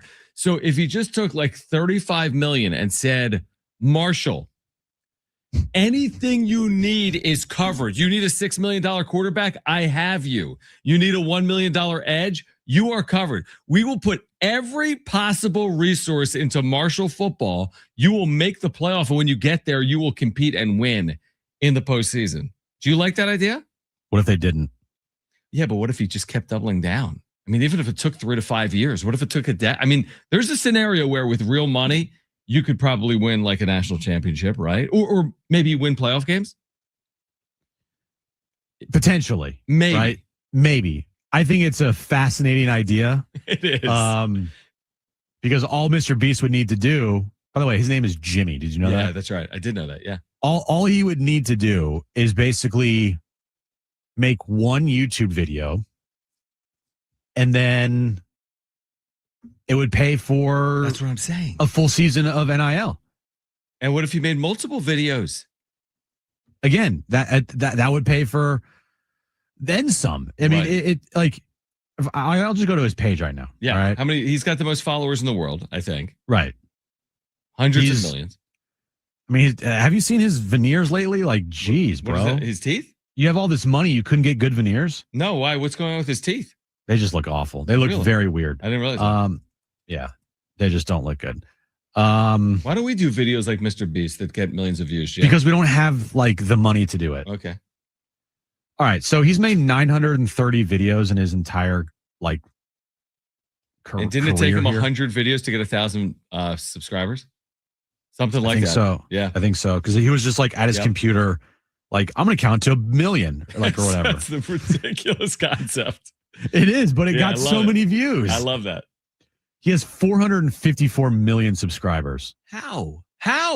It's He more has than people in America. He has 103. What is this? Watch hours? 103 billion views total. What do we have? Us, we have like on this channel, John and Jim, we have like 1.3 million. On Wrap Up Show, we have like 2.4 million. So we're like the same. So combined, we have like around 4 million total views for John and Jim. Mr. Beast has 103 billion. So you're saying he's got a little bit, he's been more popular. Like, I'm just looking at some of his videos. 100 pilots fight for a private jet. What? 11 days ago, it has 91 million views. Insane. I like this. 100 people versus world's biggest trap 1 month ago, 88 million. Here's a good one. Survive 100 days trapped in a private jet and you keep it. Dude, we need to get him on the World's show. fastest man versus robot. His most popular video of all time. Guess what his most popular video of all time is? Is it something about would you be buried to death for like money or like buried underground? No. Okay, what is it? $456,000 Squid Game in real life. Ooh, smart. Yeah. It's a 25-minute video. It was released 4 years ago. It has almost 1 billion views. It has 891 million views on that video. We should do something similar. Yeah. The other night, by the way, since we're down this YouTube rabbit hole, have you ever heard of Miss Rachel? I have not. Well, Aaron was telling me about this. She's like, I could be the next Miss. I should have been the next Miss Rachel. I'm like, who the hell is Miss Rachel? Mm-hmm. Because Aaron is an SLP, a speech language pathologist. And SLP. Everyone knows that. Yeah, I just said that she helps children speak that can't speak or helps and husbands. But continue. That too. So Miss Rachel, she was telling me about her last night. She has 18 million subscribers on YouTube, and she's only made 120 videos. But her most popular video has 1.7 billion views. How? It's Baby Learning with Miss Rachel. First words, songs, and nursery rhymes. Incredible. It's an hour long and has 1.7 billion views. Honestly, if this doesn't work out, we should do a baby nursery rhyme channel. I know. That would be great. I'm not opposed to that. Mr. and we could compete with Miss Rachel with Mr. and no. We could just say Mr. John and Do Jim. you know how to say mama? Do you know how Mama. to say shoulder surgery? Can you say shoulder surgery? Shoulder. Like, oh, man. Exactly. There we go. I can't say it. All right, Mark Ziegler's going to join us at 4:30. We're getting you ready for the Aztecs. Also, on the other side, the latest in the Sharon Moore saga. There is an update there. Here until 6 p.m. This is John and Jim, San Diego Sports 760, live on the iHeartRadio app.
All right, this update is brought to you by Macy's Stores. Last night, the Knicks beat the Spurs to win the NBA Cup, first NBA Cup in franchise history. Jalen Brunson was named the MVP. And tonight, San Diego State takes on Air Force, 7 p.m. tip time, 6 p.m. pregame. Listen right here on San Diego Sports 760. Macy's Backstage is a whole department inside your Macy's store where you can find last-minute gifts for everyone on your list, all for under $20. While new arrivals every day, you never know what amazing deals you'll find. Don't wait. Find a location at Macy'sBackstage.com. All right, John and Jim. Mark Ziegler is going to join us at 4:30. Aztec basketball tonight against Air Force at 7. Pregame coverage at 6. I'm not sure if Jim has mentioned that. I haven't. Sorry. The updates. Maybe I'll mention it probably next update when I leave for good. What was I going to say to you? Oh yeah, are you at all curious about the Michigan coaching search? Like, I'm a little more intrigued by the coaching search than like everything else is going to play out over a long period of time. I would guess, like Sharon Moore's legal battle. I don't even know. I really don't. But like, doesn't Michigan have like business at hand with their football program moving forward? I tell you, I haven't really thought much about the Michigan coaching search, John. You haven't. You don't put your head on the pillow and like, man, where should Michigan look? Yeah, no, I haven't. But it will be interesting once they hire a head coach, who it is. You think it's a slow process because of all the, I don't know, drama or the saga with their program? Or is this like you got to act swiftly? There's a portal. When's their bowl game, by the way? Man, that is such a good question. Who do they play? Are they in the Citrus Bowl? Do they play Texas? No. They may. Yeah, who are they playing? And are there players opting out for them? Oh, probably. Because of everything. It's Michigan, Texas. By the way, how have you buried this lead today, John? How have you not mentioned the Staff DNA Cure Bowl between South Florida and Old Dominion? Yeah, I'm watching. Of course you are. Yeah, South Florida is leading 10-7. And then the 68 Ventures Bowl tonight against Delaware and Louisiana. Yeah, I'll watch. Well, I'll be doing the Aztec game. Sure. Will you watch replay? Yeah, I'll tape it. You know, he was watching Jack State last night. Jack State Troy, of course I was. I think it was a conference game, by the way. When did they play? Who? December 31st. Oh, wow. It's a long time from now. 2 weeks. Oh, wait. Yeah, you're right. I thought it was, duh. It's December 17th, Jim. Yeah, idiot. It's not that bad. Like all the other bowl games are literally like 2 weeks away. Later, yeah. My everything's messed up. All good. I would guess we're going to hear more around the start of their bowl game, maybe? So you think, okay, if you were a betting man, do you think Michigan has its new coach in place by their bowl game 2 weeks from today? I say yes. I say yes, too. I say it because I want to say the transfer portal opens like a day or two into January, like, I don't know, the 3rd. Yeah, you need to have something in place. How different will their roster look? New coach. Bryce Underwood has already said that he's committed. I think he's like in his contract. He's locked in. Like they're giving out freaking contracts now, dude. Like it's just make this the NFL. It's ridiculous. Have all these kids sign contracts. But Bryce Underwood, if I'm not mistaken, is like already locked in. I think you're right. Well, and now, he's good. What is he making? What'd you say? 20 over 3 years or 6 a year? Something like that. 20 over 20 million total. But I mean, insane. Is he even a good quarterback? This past year, the answer to that would be not yet. Not yet. It would be meh. Yeah, definitely. True freshman. And pretty glaring, eye-opening experience against Ohio State. Would you say not? Yeah, I mean, he couldn't throw if that's a primary concern. Like not only could he not throw, he couldn't throw the ball, like make easy throws downfield. Yeah. There were some times during that game where they were showing replays, and I think who was on the call? Was it Joel Klatt? I think Joel Klatt was on the call, and he was like showing the replay, and it's like the wide receiver is like wide open in the middle of the field, and he's not even looking there. He's just dinking and dunking the whole entire time. Yeah, 100%. I'm now. Can he take a step forward? Of course, he was a true freshman, and who's the head coach going to be? You know, 2,200 passing yards, 9 touchdowns, 6 interceptions. Yeah, it's not a ton, right? In a full season, he only rushed for 323 yards and 5 touchdowns. By the way, to localize this just about like the bowl game coming up. So there's an article in the UT today. You may be wondering, is Chris Johnson going to play in the bowl game? Are you wondering that, Jim? I am wondering that. Are you wondering if the other corner that started all year, Bryce Phillips, is going to be starting against the number 1 offense in America? I'm wondering that too. It appears as if, according to what was written to, is it Kirk Kennedy? Yeah, what Kirk wrote in the UT is that Sean Lewis said, Chris is here. He's working to get healthy. Bryce has, this is the quote, Bryce has through his actions chosen it looks to start his draft process. So it appears as if Bryce Phillips has opted out. This is based on the reporting of Kirk Kennedy and the quote from Sean Lewis. There's no determination as of yet on Chris Johnson, who again could be like a top 50 pick. Chris Johnson has accepted the invite to the Senior Bowl, correct? Yes. So that'll be coming up before when is that? February, late January, early February. Mm-hmm. And then what? We're 100+ days away from like the NFL draft at some point in April. So maybe 150 days. He could be a top 50 pick. So anyway, the point is Michigan will have opt-outs. San Diego State's going to have opt-outs. I think I mentioned yesterday, North Texas's quarterback is reportedly in the transfer portal. But after the game, though. Yeah, it's not known. Right. It's not fully known. It could be after the game. Which is concerning because he's a problem. It's a bummer that, bowl season doesn't, it already didn't mean anything in the first place, but now it means even less. And when you watch your team in a bowl, unless it's in the college football playoff, you're watching guys that you haven't seen all year because a lot of these starters are opting out and going into the transfer portal or, knowing that they're going to enter the draft process, aren't going to play in the game. Is there can you compare it to, I'll give you an example. In the NFL, nobody's opting out of the postseason, just like in college football, we're not seeing opt-outs in the playoff. But aren't you starting to see these conversations like, is it necessary for, this quarterback in a 3-9 team to play the rest of the year? Because, right. Well, Tua got benched today. Tua, Joe Burrow. There's conversation there. Like, is it worth it? Like, did that happen 15 years ago? We were talking about quarterbacks for 4 and 10 teams not playing because is it quote unquote worth it? But I think that's more of the chatter. It's like, hey, lose a battle, win award. Do you want to get Joe Burrow hurt again, or do you want to have a good chance to win in 2026? It sucks. It's so dumb. It's so dumb because it's like, I think Joe Burrow said something like, look, it's football. Yep. I signed a contract to go play. I'm going to go play. I saw that. Yep. Like if you're healthy, if I'm healthy, I'm going to go play. And I love that attitude. I respect that. Yeah. I respect it too, because it's like, you're only going to play if your team is winning. Like that's stupid. I agree. Or you're only going to play if you're in the college football playoff. Like you have another game left. I just still think that the bowls, I don't think they'll be around in like 5 years time. Like there'll be some bowls. The Bulls. I thought you said the Bulls. I'm like, man, that's an about face. Where are the Chicago Bulls going? The Chicago Bulls, they're done. You have breaking news. That's crazy. No, the bowl games. I think it's going to change drastically. I think it's going to change. I don't think you're going to get the 68 Ventures Bowl or the New Mexico Bowl. Or the Cure Bowl? The what? The Cure Bowl. Yeah, the Cure Bowl or the R+L+D 68-70 Bowl. You mean the RL Carriers? Whatever. Mm-hmm. You'll get, I think you'll have like consolation bowls like the Citrus Bowl or the Pop-Tart Bowl, right? Or the Holiday Bowl. But they'll cut it off at a certain point. I think they'll cut it off at a certain point because like, what's the point?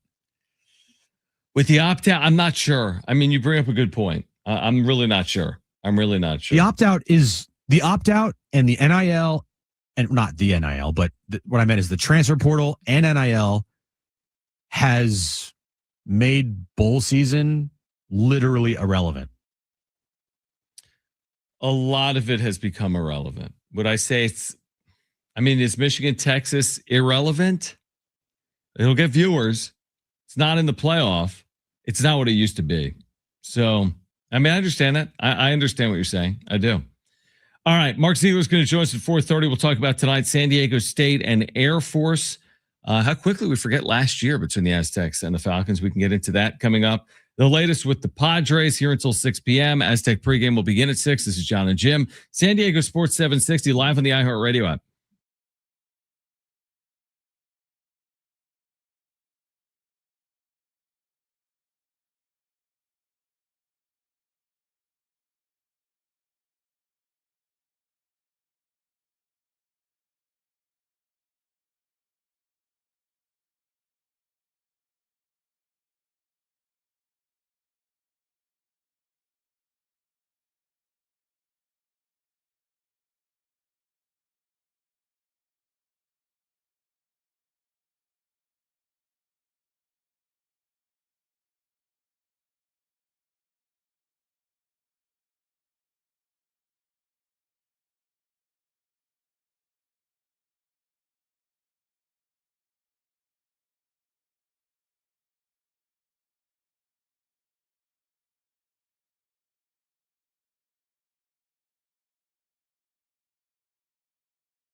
All right, John and Jim, we do have a 4-pack of tickets to the San Diego Auto Show to give away. What's your favorite car?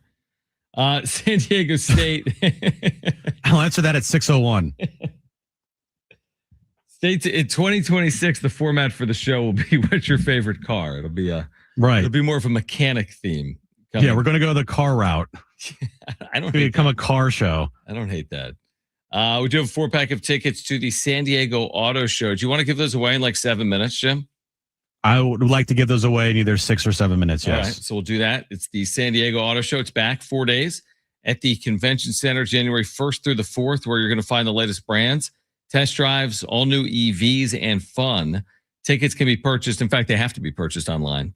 SDAutoshow.com. But you can win a 4-pack of tickets. We'll give those away coming up in a handful of minutes. So Mark will join us coming up at 4:30. Do you remember the 2 Aztec Air Force games from last year? I remember I remember one of them.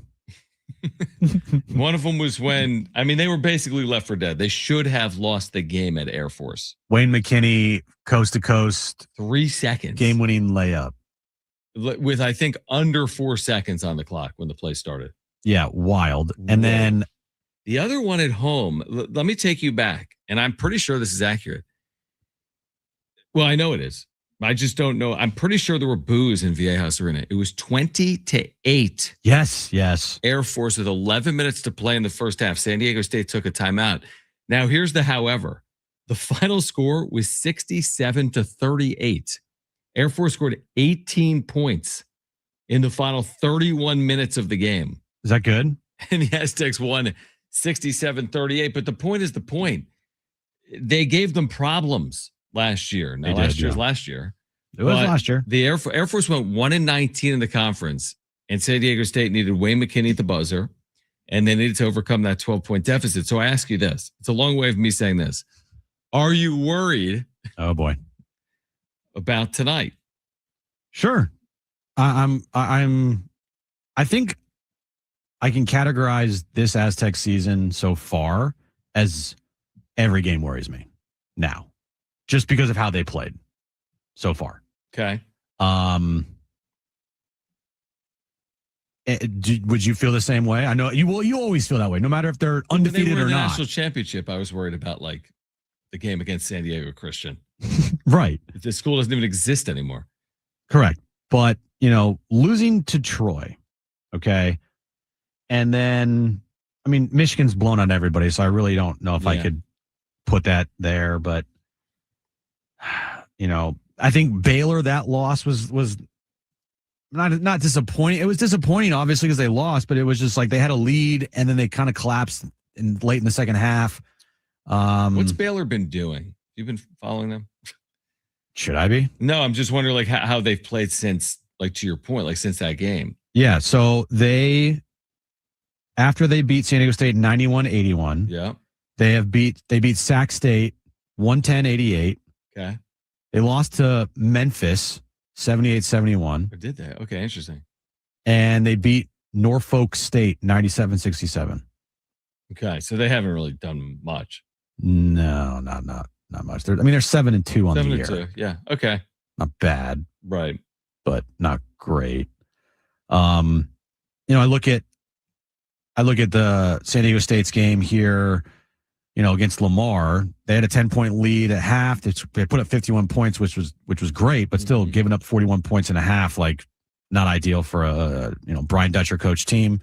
Utah Valley, you look at that game, and it was a 1-point lead at halftime. Right. So I do think that this team still hasn't found themselves yet. I think that they're still, finding the right rotations and the right lineups. So with that and kind of how, up and down their season has felt so far, yeah, every game feels like a game that should worry you. And here's the thing. We live in a world, you've heard me say this a million times, where it's not solely about winning or losing. It's about margins. Yeah. Right. Exactly. Especially when you're in San Diego State shoes. To your point, they lost to Troy. Right. So they've lost margin, like for error. moving forward, which means I'm not saying they have to be perfect. Like, I don't think they have to beat number 1 Arizona on Saturday. It would be awesome, but I don't think they have to win the game against number 1 Arizona. But tonight, not only do they have to win, we had this question yesterday in the wrap. Yeah, it's a must-win game, but it's not must-win by 1. Like last year, they beat Air Force literally by 1 point, but they didn't take on a bad loss last year. By and large, they didn't take on a bad loss all year long. Yes, they skirted by a time. San Jose State, Air Force, maybe others. But they're now in the situation where you got to win comfortably against teams you're supposed to win comfortably against. And that's what they're up against, basically. I don't know if it's from here on out, but until they until they get some real momentum and, beat in Arizona, again, easier said than done, or you get the point. Rattle off 6 or 7 consecutive wins in the Mountain West. Give yourself a little bit of cushion or margin. Until you do that, I think it's not just about winning, Jim. It's about winning in a manner in which you need to win by. Yeah, like you want to see tonight against Air Force. You want to see like a 30-point victory for the Aztecs. But if they win by 6, it's not going to be viewed as good enough, even though they picked up the win. So yeah, it's weird how it's like, winning is not enough. You need to win by huge margins here, right? Yeah. And so if they go out tonight, win by a point, that's just not going to be good enough. No, it's better than the alternative. It's better than the alternative, which is losing. And then, kiss your, bid goodbye unless you literally win the Mountain West Conference tournament. Right. So, yeah, tonight they're favored by 24.5 points. Go out and win by 26 points. Yeah, go out and win by 24.5. Right. Win by get that half point on the board early. Exactly. So you don't have to worry about it for the rest of the game. Yeah, like that women's team did the other day in the 104-1. Yeah, they got 1 point on the board. They're good to go. They went way over the half point early in that game. That was they did. Quarter. Yeah, early on they just got the half point out of the way. Okay, so I promised you a 4-pack of tickets to the San Diego Auto Show. Caller 5, you've got a 4-pack of tickets to the San Diego Auto Show, January 1st through the 4th. Call right now. Great giveaway. 877-767-4760. Caller 5, you have a 4-pack of tickets to the San Diego Auto Show. 877-767-4760. And tickets must be purchased online at sdautoshow.com if you want to go. We've got a free 4-pack of tickets, though, for caller number 5 right now to 877-767-4760. Mark Ziegler will join us from the UT at 4:30. We'll talk more about the Aztecs. On the other side, the wrap. Plus, Jim Bowden linking free agents to the Padres. Who are they? We'll share coming up next on John and Jim.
This update is brought to you by Macy's Backstage. Last night, the Knicks beat the Spurs to win the NBA Cup, first NBA Cup in franchise history for the Knicks. Jalen Brunson was named the MVP. And tonight, John, San Diego State takes on Air Force, 7 p.m. tip time, 6 p.m. pregame right here on San Diego Sports 760. Macy's Backstage is a whole department inside your Macy's store where you can find last-minute gifts for everyone on your list, all for under $20.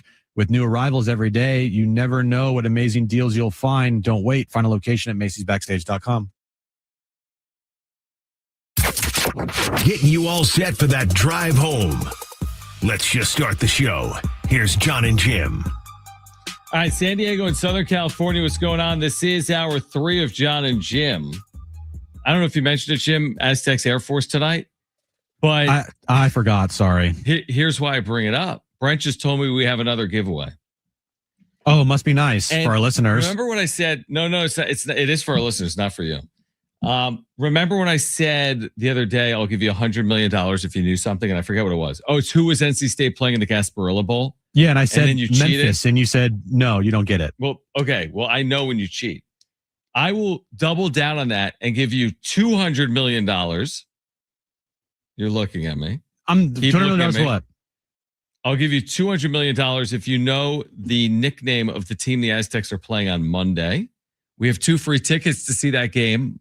We're not giving them away right now. We are this hour. It's a non-D1 game. It's Whittier. It's at 1 p.m. on Monday, this upcoming holiday week. We have 2 free tickets. We'll give them away after a conversation with Mark Ziegler.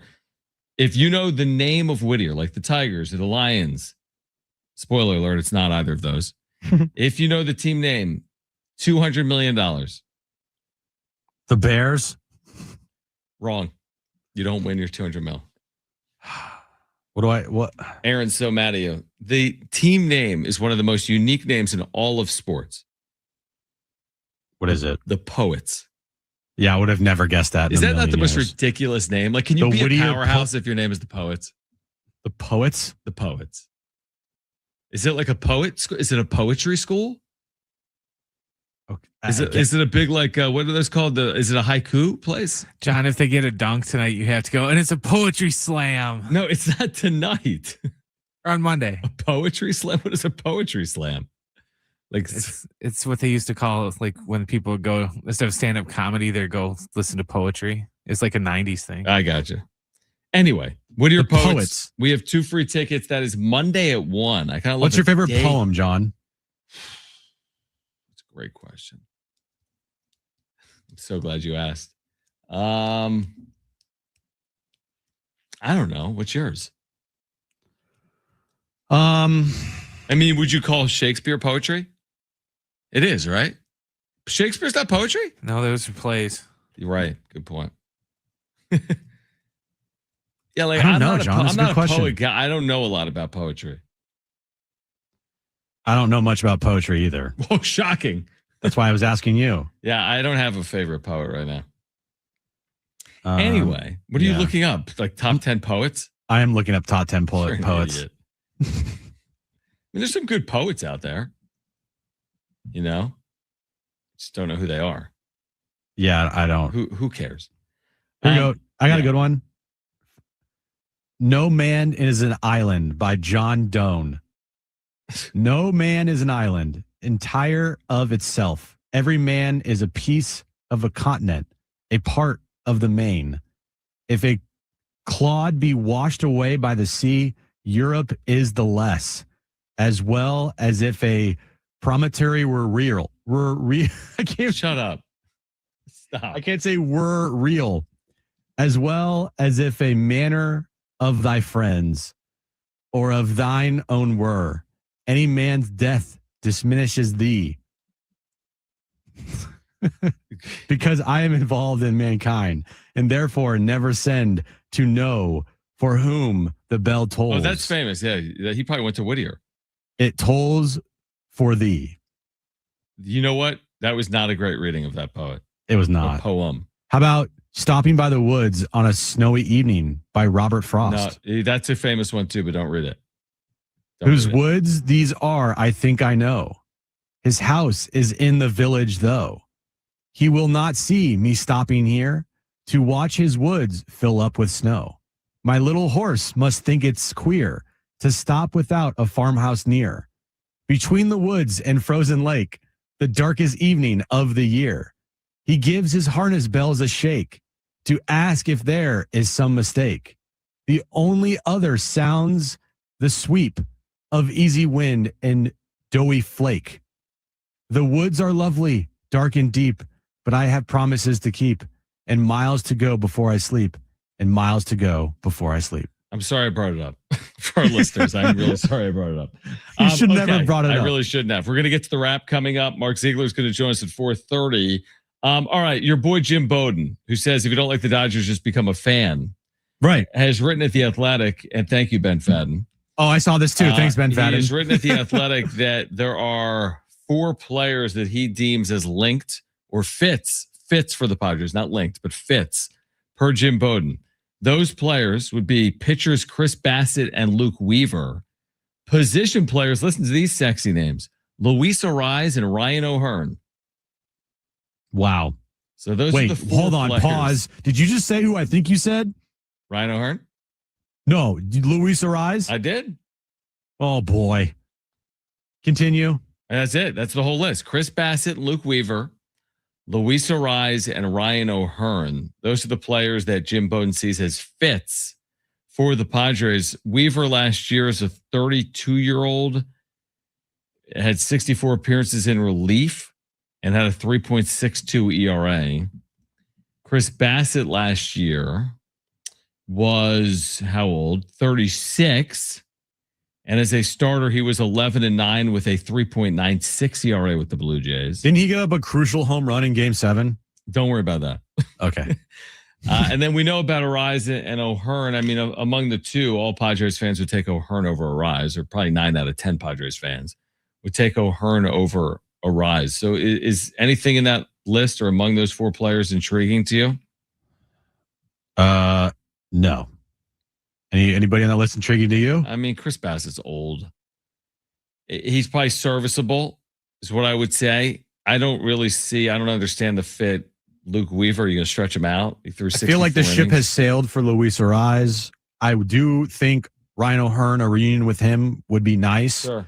The Chris Bassett, Luke Weaver stuff, sure, whatever. Flyers, okay. If they're not going to cost a lot, you get some veteran arms in that rotation. I mean, if they brought back Luis Arraez, I know one person who would be livid, and that's too much Mortons. I also know a lot of other Padres fans would be not happy either. What if you can get him for a song, so to speak? For nothing? I mean, not nothing, but like $9 million a year. Okay, well, how would that work? Because last year, now again, Mike Schultz not the manager anymore, so maybe it's different. But still, having him in the 2-hole doesn't make any sense. Having him at the bottom of the lineup does, and Luis Arraez has already stated, like, they're not very fond of hitting in the bottom of this lineup. Right? Yeah, I would agree. So, I mean, that's just a weird dynamic then. And by the way, are you going to put him at first base again? Yeah, no, I wouldn't. I can't DH. He has no position. That's the problem. Like, last year was such an underwhelming year for Luis Arraez. It really turned me off to potentially even thinking about re-signing the guy. Because his best ability is hitting for a high average. If he's not hitting for a high average, you get what you saw last year, which is not a good baseball player.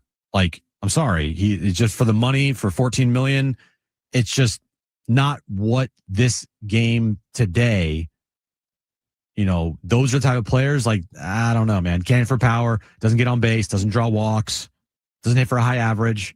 280 is fine, but you don't draw any walks, you don't hit for any power, and you're kind of a completely agree average defensive player. I mean, what's the O'Hearn contract status? I mean, what are we in terms of like what we think he could command? So a year ago, 3 for 30. Yeah, I mean, a year ago he hits 276. Is that right? No, combined numbers, he had 281. He had an 803 OPS with 17 home runs. He had a nice year. I mean, 2.4 WAR. Veteran left-handed bat. He's 32. So you think 3 years? That's a lot of years. 2 years with an option, club option. Maybe. I mean, I'd be way more intrigued by Ryan O'Hearn. I thought he provided real value, and you need more power. Luis Arraez has no power. So I'll take the drop in batting average for someone that can run into a ball, which Ryan O'Hearn is capable of doing. Mm-hmm. So I would welcome Ryan O'Hearn's return. But then if you bring back Ryan O'Hearn and Luis Ariz, you're bringing back the same team last year. Are you not? Well, I don't think you're going to bring both. I don't think you're going to bring both back. I'm just saying, if you brought them both, like say you do in a world, bring them both back. You're bringing back the same team offensively, hoping that they're all better. They're all better next year. Well, they do have the 4 hitting coaches this year. Oh yeah, 18 coaches, man. That's insane. Maybe the 18 coaches all work with Luis Ariz. You know what's going to really bother me is if Luis Ariz goes to like the Yankees and hits like 31 home runs next year.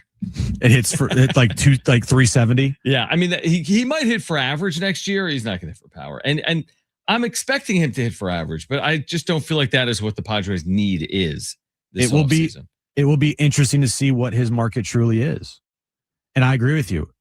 What the Padres need is not a guy that can hit for an high average. They need somebody who has pop, who has power, because this team lacks it. Seriously, lacks it. Seriously, I don't know where they're going to find that. My guess is they don't find it anywhere because they don't have the resources to go out and get that. Mm-hmm. So I think once again, they're going to have to rely on, hey, Manny, you need to hit us about 30 bombs. Hey, Merrill, you need to stay healthy and hit about 25 to 30 bombs. Tatis, are you ever going to be that player that hits 35 to 40 home runs because we need you? And if they're not, then they're SOL once again. I don't know where they're going to get the power from. You're not going to get it from Xander. You're not going to get it from any of your catchers. I mean, Jake can give you 10 to 15, but they're trying to trade the guy. If you get Ryan O'Hearn, he's not going to hit you 35 bombs. He's going to hit you 15 to 20. And then Ramon Laureano, who knows what his year is going to be like next year. We already went through his career, and last year was a massive, career year for him. Is that the end of your sentence? Well, I'm just reading this chat. I'm full of crap when I said Ariz sucks. I never said Ariz sucks. I just said he's not. It's not what you signed up for. Right. And last year was not a good year for Luis Ariz. It's sailed. It's not worth the money. It's not personal. I mean, he's fine. He's a good for average hitter. I mean, he'll go down as a 300 hitter. If he's 340 every year, with a 390 on base, then yeah. But he just wasn't that player last year. No, not even close. By the way, did you realize that Richard Nixon went to Whittier? The more you know. And Don Coryell was the head coach of the Poets from 57 to 59. Wow, full circle, John. And George Allen, who's in the great George Allen? Pro Football. No way. Yeah, that George Allen. Yes, like that George Allen. Yes, unbelievable. I would agree with that. My mind is blown right now. I mean, George Allen's like one of the best coaches in football history. Is he not? He was the head coach of the Poets. I am dead serious when I say this. The first time I heard about George Allen was 40 seconds ago when you said his name. Have you ever heard of Michael Jordan? Yes, it's like the equivalent of coaching. Oh wow, I didn't know that. You've never heard of George Allen? No. Am I supposed to? Yes. Mark Ziegler joins us at 4:30. The wrap on the other side. This is John and Jim.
All right, John and Jim.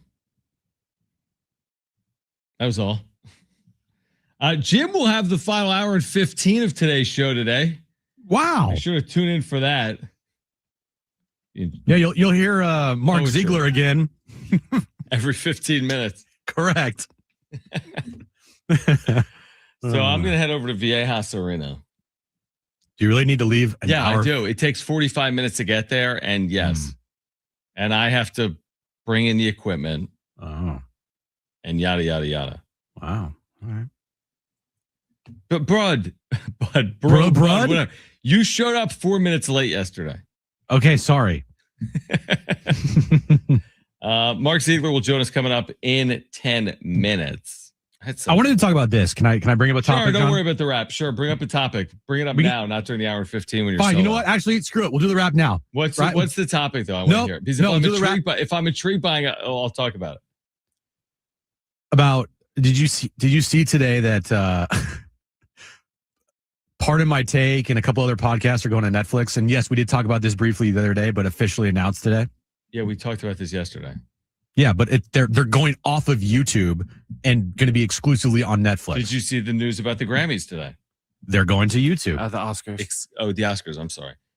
Exclusively to YouTube in 2029. Which is going to, like, every old person or people that don't know how to, like, access YouTube are going to be like... Who doesn't know how to access YouTube? A lot of people don't, John.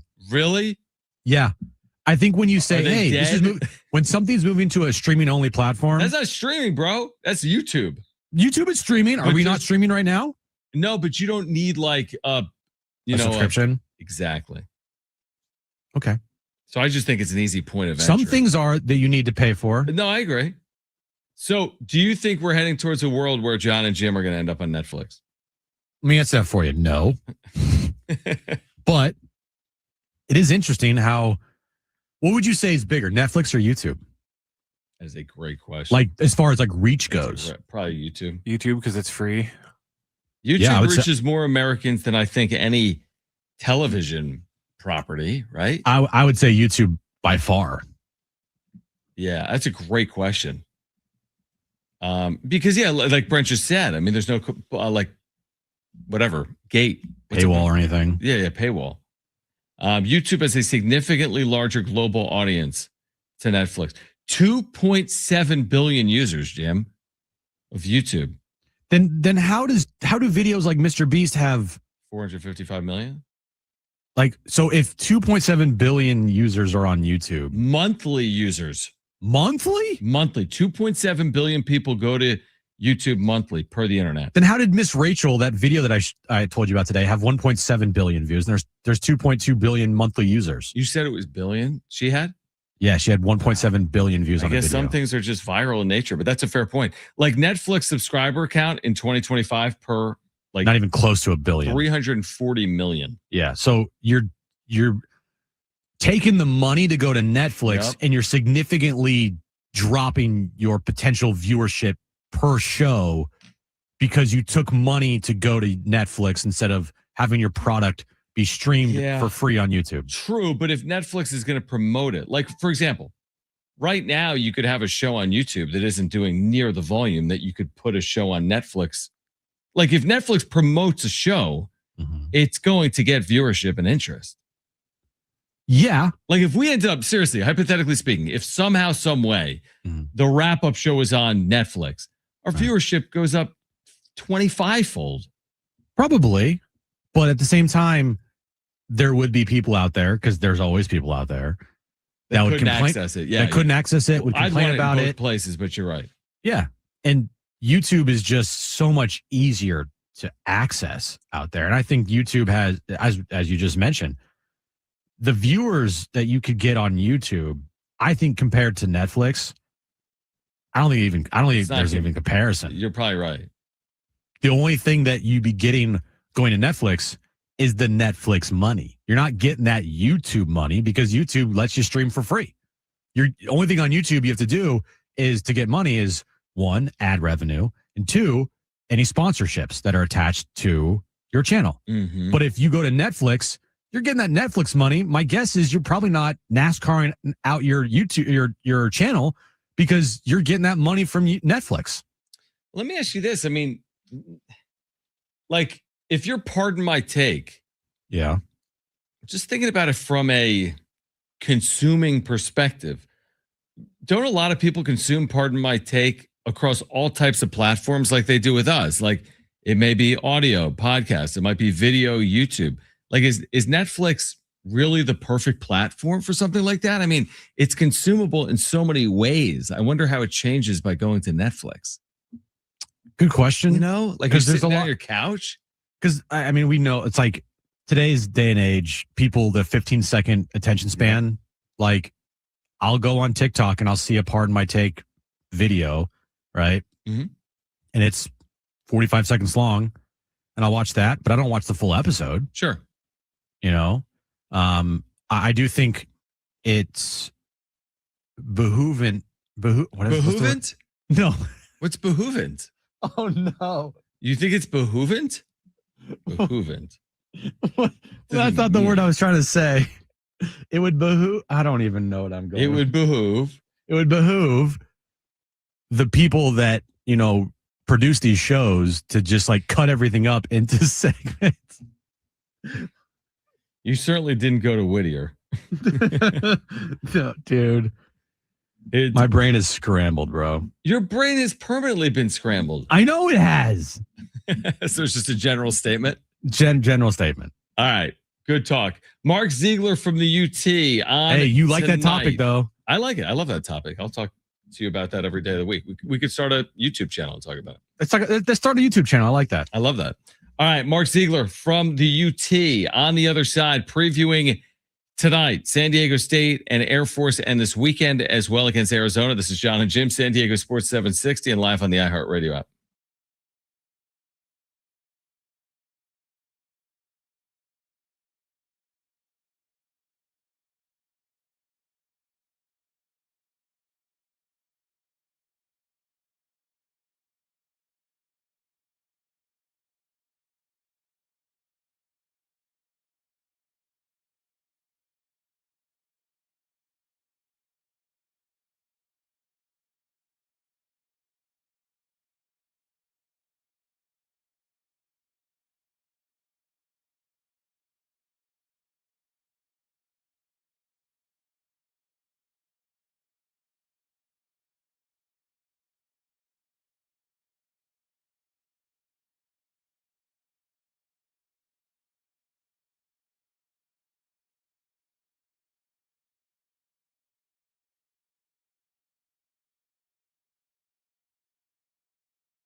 All right, this update is brought to you by Macy's Backstage. NBA Cup Finals last night. Knicks taking down the Spurs to win their first ever NBA Cup in franchise history. Jalen Brunson was named the MVP. And tonight, San Diego State takes on Air Force, 7 p.m. tip time, 6 p.m. pregame. You can listen right here on San Diego Sports 760. Macy's Backstage is a whole department inside your Macy's store where you can find last-minute gifts for everyone on your list, all for under $20 with new arrivals every day. You never know what amazing deals you'll find. Don't wait. Find a location at Macy'sBackstage.com. All right, we're getting you ready for tonight. San Diego State opening Mountain West play for a final time ever because the Aztecs are heading for the new Pac-12. San Diego State and Air Force tonight at 7, pregame coverage at 6. Always great to connect with Mark Ziegler. If you're an Aztec fan, you have been familiar with his work for a long, long time, covering San Diego State men's basketball, and back with us right now on John and Jim. So, Mark, first of all, we appreciate it. Secondly, you think about where the Aztecs are right now compared to last year. Last year, kind of skirted by against teams like Air Force and San Jose State in the league, but still did enough non-conference to get into the NCAA tournament. Do you feel like the script has flipped a little bit where they're going to need to win those games against Air Force and San Jose State still, but they're going to need the margins this time around because of, for example, that earlier season loss to Troy? Yeah, 100%. Obviously, they have one non-conference shot left, yep. And they're going to swing for the fences on Saturday against Arizona, number one team in the country. Obviously, if they win that, it's a much different conversation. But as we look at their season right now, these are tricky games because Air Force probably isn't as bad as 324 in the nation, which is what they are in Ken Palm. They're like 303 in the net. They're certainly, I don't think, that bad. And in conference play, things tend to tighten up. So they're projected to win tonight by 24 by the computers. That's a big ask in any conference game. And if you don't do that, then you're going to fall some spots. And so that's why these games, it's sort of the game within the game. And we talk about it all the time. It's not just beating them, but it's by how much you beat them. How close do you think this Aztec team is to finding the right rhythm with their rotation and, all their roles on the team? Because it is a deep team, and it's turned out that the depth has been kind of a little bit of a difficult path to navigate here for the coaching staff, it seems. Yeah, 100%. I don't think they're there yet. And you just don't know when that corner is going to get turned. And even if it gets turned and they have a big game tonight and they look great, that doesn't mean that all the problems are fixed, because the biggest issue, I think, with this team is going to be consistency. Can they do it game after game after game? In fact, they have a stretch after Arizona where they're going to be favored like in 10 or 11 straight games by the computers, by Ken Palm. And they're going to have to win all those games. Yeah. And so that's what we're going to see where the consistency comes in. Can they do that? They are making steps. They've improved defensively, I think, in the last 2 games. And the positive thing is that if you look at it in past years, they've been really good defensively, struggled offensively, and spent the entire season trying to fix the offense. It's a lot harder to fix offense because that relies on individual skill. If you don't have it, it's really hard to manufacture that. Defense is much more about effort, organization, focus, communication, all those intangibles that they currently don't have. But it's a lot easier to fix a defense than it is an offense, I think. And so that's kind of their situation right now. They're very good on offense, much better than people probably thought. And they're worse on defense than people thought. So the defense is probably fixable. How long it takes is the big question. But if it gets anything close to what it was last year, this is going to be a very, very good basketball team. Yeah, I think it's a really good point. Mark Ziegler from the UT with us right now on John and Jim. We were both around yesterday when they had media availability, and Magoon Gwath spoke with the media. It's hard to fully know, but when do you think it's just we're not talking about his knee? Does that come during this year, or will his knee and coming back from an injury be a storyline all the way through the conclusion of this year, if you were guessing? I thought he probably would be a little bit further along now than, we're a month into playing than he is. He still looks a little tentative out there. He still seems to be favored. He kind of admitted that yesterday. He admitted that there's a physical component, but there's also a mental component, being able to trust that knee. And that's anybody. That's not unique to him. But I will say this, in the Lamar game, I thought Lamar was a very physical team, and he got knocked around a little bit, and he kind of gave it back. and play a little bit more physical. I think maybe he got through a mental block a little bit in that last game. And I'm really interested to see him now a week later and see how he plays. He's looked a little bit better in practice. And so, but that said, when I talk to my friends who are orthopedic surgeons, they always talk, and usually this is about ACL surgeries. They say, yeah, guys could get back in 6 months or 7 months, 8 months, but it's usually a full year before the explosion and the full use of that knee returns. Now, he didn't have an ACL reconstruction surgery. He had a sort of a newer reinforcement of the PCL, but is it going to be that full year? I don't know. I mean, it's going to be 9 months, maybe. And so I think it's going to be later in the season before we really see the Magoon that we saw last year, if we see him at all. But he's certainly trending in the right direction. He's gotten better a little bit every week in practice. And it's really hard to tell because they're playing, 1 game a week right now. And now they're going to play 3 games in 6 days. So we'll really be able to have a sort of a better sense of the arc of improvement. Well, while this team, going back to the depth and finding its way, while this team is still, trying to get there, I do feel like BJ Davis has emerged as, the off the bench scorer for this team. And he has definitely found his role as far as his season goes so far. I mean, is a nice surprise, or was this expected from BJ coming into this season? Well, kind of both, because coming into the season, you'd expect it after how he had a little bit of a breakout year last year, particularly in the first half of the season. Then teams started focusing on him, and he struggled a little bit. But the surprise part is he got in a little bit of a funk when he didn't start, and that's to be expected. Here's a guy who started 31 games last year. All of a sudden, he's coming off the bench, and scored in some of those games too. Won some of those games for them. And so that's frustrating. And he showed that frustration in practice and in the first few games. And, the term that Brian Dutcher has been using about him is he came out the other side, and he's just able to play free. You ask him about, do you want to start? Or are you okay coming off the bench? And he just sort of, hey, I'll just do whatever the team needs. And I think he's starting to realize he's going to get starters minutes, and he's going to be relied on. He's probably going to be in there at the end of the game as well. And so I think he's sort of coming to terms. It's an interesting situation because the better he plays, the more he scores. I think the more that solidifies his spot coming off the bench. Usually if you're on the bench, you try to score and play well and do all those things the coach wants so you can maybe start.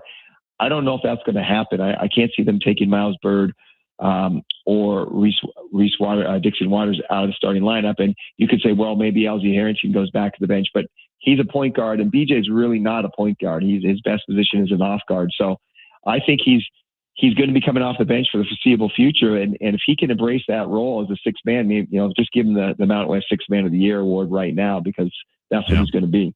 Mark Ziegler with the UT with us right now on John and Jim. How unique would you refer to this week as for San Diego State? Air Force, you wrote about Air Force today. I thought it was really fascinating.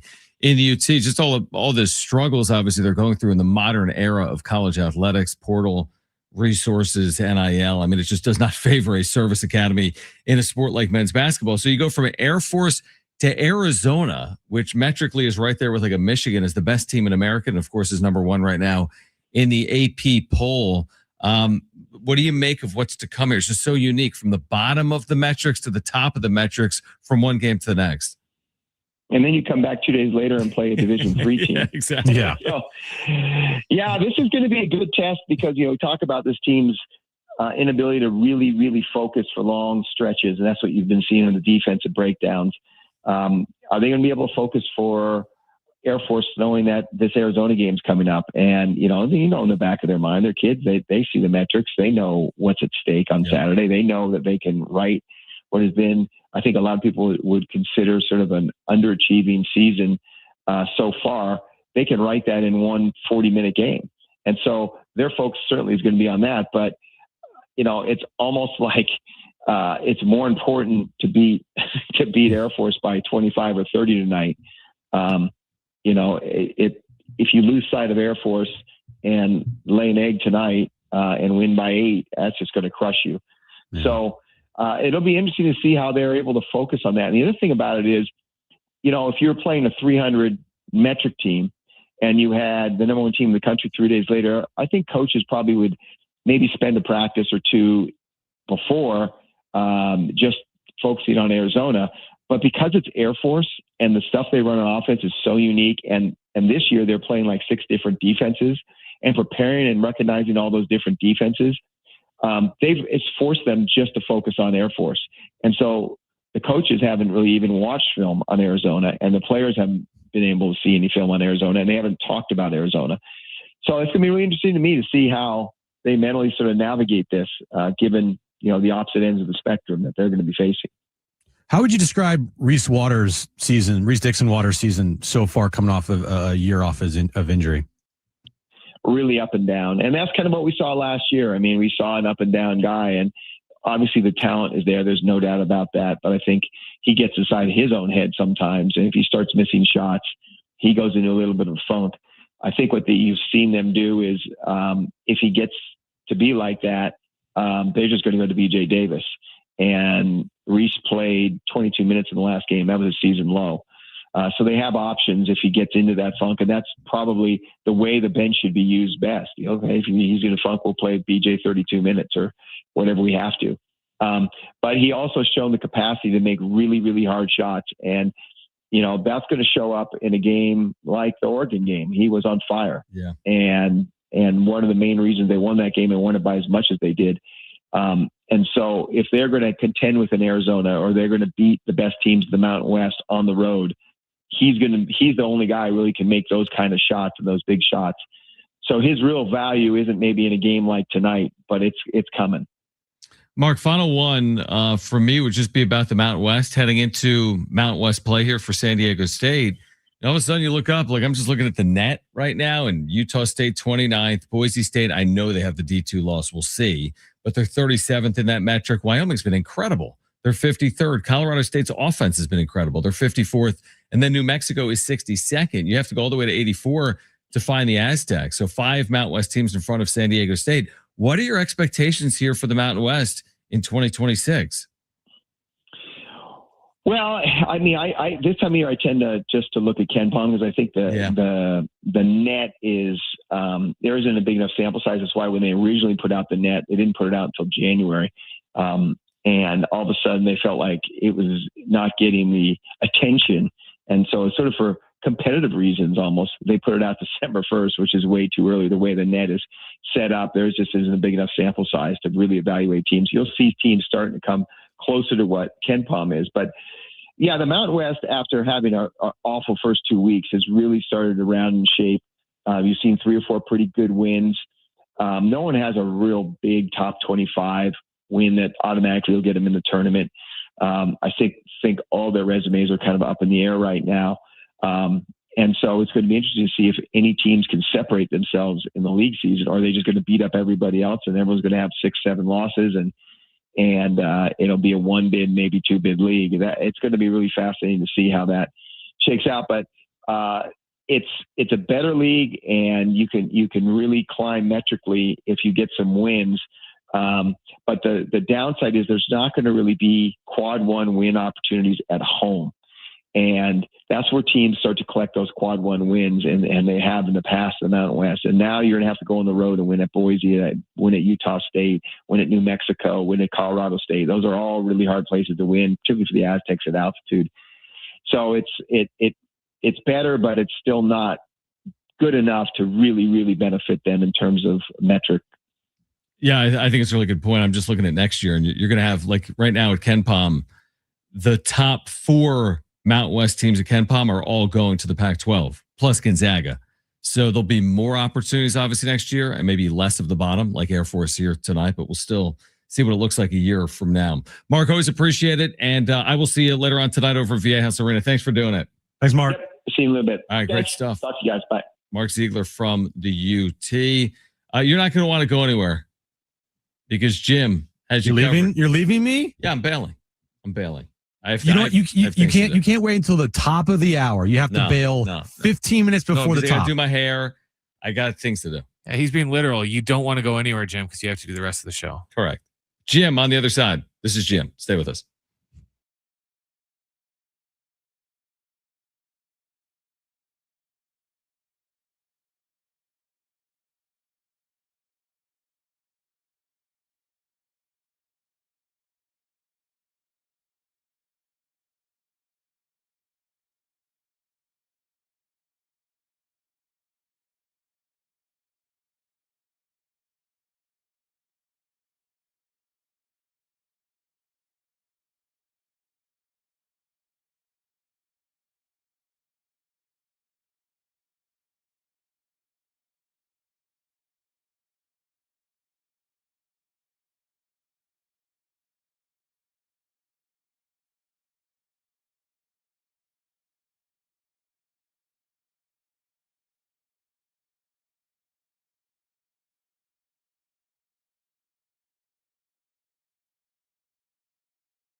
All right, back here on John and Jim, or just the Jim Russell show, because John has to leave an hour and 15 minutes early.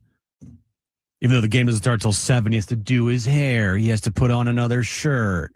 He has to drive down there. I'm gonna look at how long it takes, Brent, to get to Viejas Arena. Why does he have to do his hair? He's on radio. He's not on TV.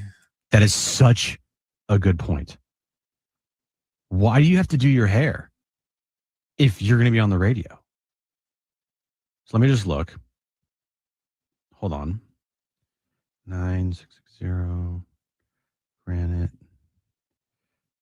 He's texting me. All right. Right now, oh my gosh. It takes 20 minutes to get to Viejas Arena, Brent, including traffic. 23 minutes to be exact to get to Viejas Arena. Oh, but if he takes the long way, it'll take him 26. So he needs to leave 2 hours and 15 minutes prior to tip time to get to Viejas Arena when it only takes him 23 minutes. And as you said, it takes 26 minutes to go the long way. That's what I call, what is it? Using your, I have to work later as a excuse to leave the show early. It's fine. It's all right. You can ditch me. It's okay. But just know you didn't just ditch me and Brent. You abandoned our listeners.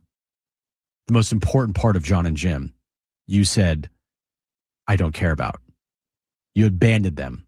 You abandoned our loyal listeners out there wanting to hear a John and Jim show. And it takes 23 minutes to get to Viejas Arena. By the way, he just texted me. He's not even in his car yet. He's going to take a sweet time. I bet he's still there, Brent. Probably. I bet he's still roaming the hallways. Remember last week when he had to leave early and then like we did a whole segment, I went out to go get water and he was still in the hallway talking to B-Dub? Yeah. Man, that is abuse of power right there. It's not even power. It's just abuse. Speaking of abuse, watching Tua Tagovailoa play football feels like it's abuse. And he's officially benched now. It was announced today. The Dolphins are benching Tua for Quinn Ewers. Or Quinn Ewers. I don't even know how to say his name. You're right the first time. Quinn Ewers. Former Texas quarterback. So it's over for Tua in Miami, right? Like it is completely over for Tua. And I can't help but think that all of the concussions that he's had in his career has played a major role in his performance on the field. How could you not? He doesn't look anything like the same player that was drafted by the Dolphins. He makes really bad decisions all the time. Now, he was fine against the Steelers. Actually, he wasn't. I mean, 22 for 28, 253 yards, 2 touchdowns, an interception. He had a quarterback rating of 113, but his QBR was 12. For the year, not the worst thing in the world. 2,600 yards, 20 touchdowns, 15 interceptions. It's not great. But I can't help but think that his career has been greatly impacted because of the concussions. I mean, how could it not? And now the Dolphins have no choice but to have to try to trade Tua. You can't bench Tua with 4 games remaining and then want to have him come back to be the starter next year. No, it is over in Miami for Tua. My guess is that franchise and team is going to go through some major overhauls this offseason. 1, Mike McDaniel, you're gone. Tua, you're gone. Whoever the GM is there, gone. Like, blow it up. Now, the interesting thing is, like, does a team look at Tua like a franchise quarterback? What's Tua's career arc now going to look like? Is he going to become, a journeyman? Is he going to become a backup? Is he going to succeed anywhere else? It's a fascinating I not fall from grace, but just like kind of a little bit when you sign that big time contract and just a couple years later he's benched. Like his contract is it's 4 years, $212 million contract. $53 million per year. He signed that just a couple years ago. Was it last year, Brent? I think he signed it last year. Because in 2025, this year he's making $25 million. Next year he's going to make close to $40 million. He has a potential opt-out in 2027 with 3 years, $152 million in the dead cap. Or sorry, $34 million dead cap. He has 3 years, $152 million remaining on his contract after that. So he literally just signed this contract, and now the Dolphins are benching him. What a joke of a franchise. And now it's full rebuild there. Full rebuild. And Tua will not be the quarterback of the Dolphins next year.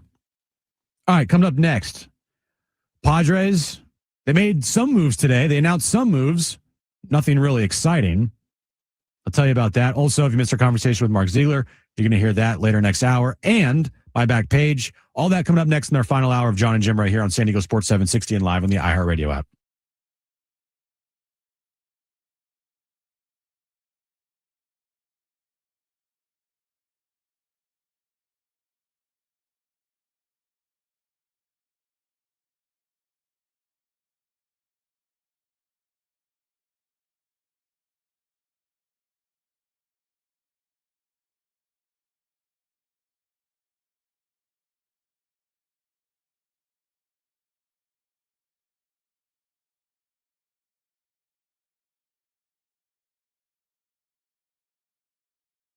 Hey guys, it is Schaefer again, and there is no better time than now to get down to your local Toyota dealer with new vehicles arriving daily, including the most popular cars and trucks and SUVs. So whatever kind of vehicle you're looking for, you can hurry into your Toyota dealer today, or make sure to head to Toyota.com. If you're looking for a great deal on a new Toyota, there you can check out all the latest offers and search inventory. Finding the Toyota that's just right for you starts at Toyota.com. Toyota's Beyond Zero lineup of electrified vehicles helps to create a greener planet. Toyota's Beyond Zero lineup supports a greener planet with a wide range of electrified vehicles, including hybrids and plug-in hybrids and fully electric vehicles, or take each day further than you thought possible in a new Camry with its stylish looks that'll make an impression wherever you go. See your Toyota dealer today and discover what makes Camry legendary. There's no better time than now to get down to your local Toyota dealer. Get your local Toyota dealer today or Toyota.com. That's Toyota.com. Your Toyota dealers, we make it easy.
All right, this update's brought to you by Macy's Backstage. Last night, the Knicks beat the Spurs in the NBA Cup Finals to win the first NBA Cup in franchise history. Jalen Brunson was named the MVP. And tonight, San Diego State takes on Air Force, 7 p.m. tip time, 6 p.m. pregame. You can listen right here on San Diego Sports 760. Macy's Backstage is a whole department inside your Macy's store where you can find last-minute gifts for everyone on your list, all for under $20. With new arrivals every day, you never know what amazing deals you'll find. Don't wait. Find a location at Macy'sBackstage.com. Getting you all set for that drive home. Let's just start the show. Here's John and Jim. All right, final hour of John and Jim. Aztec pregame at 6 p.m. tonight. 7 p.m. tip time. John has the call, even though I don't think he's even left the building yet. Can you confirm that, Brent? Has John actually left the building? I didn't see him when I went to go get water, so I think so. Unless he's in the parking lot. My guess, because I know John, he's in the parking lot on his phone because he's still texting me.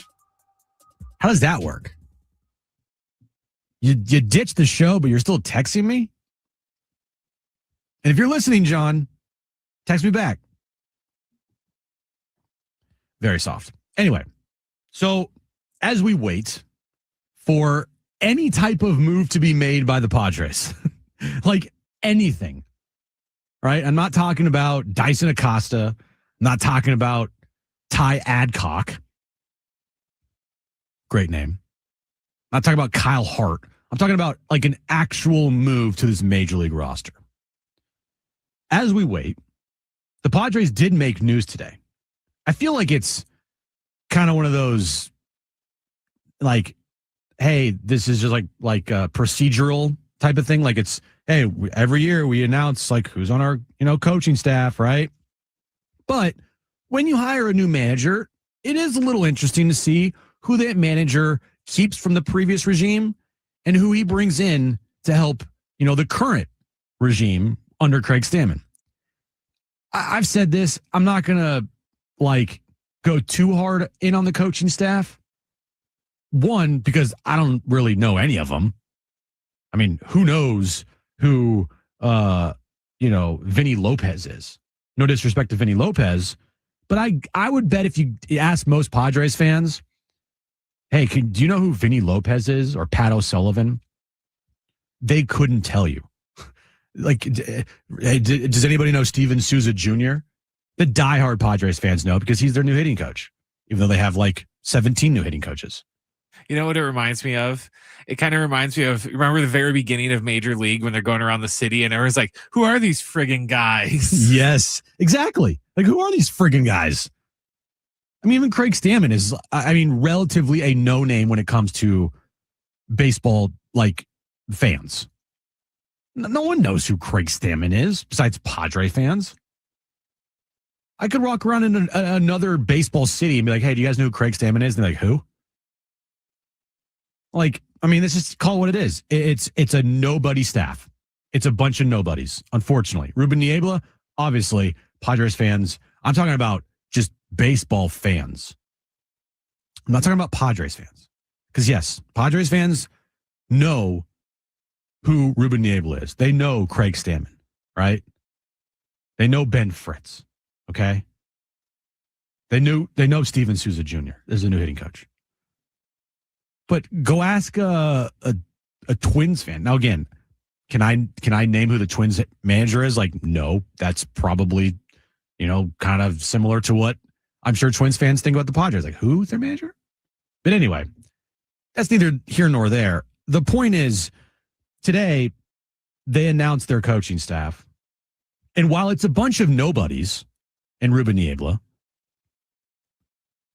the interesting thing that stuck out to me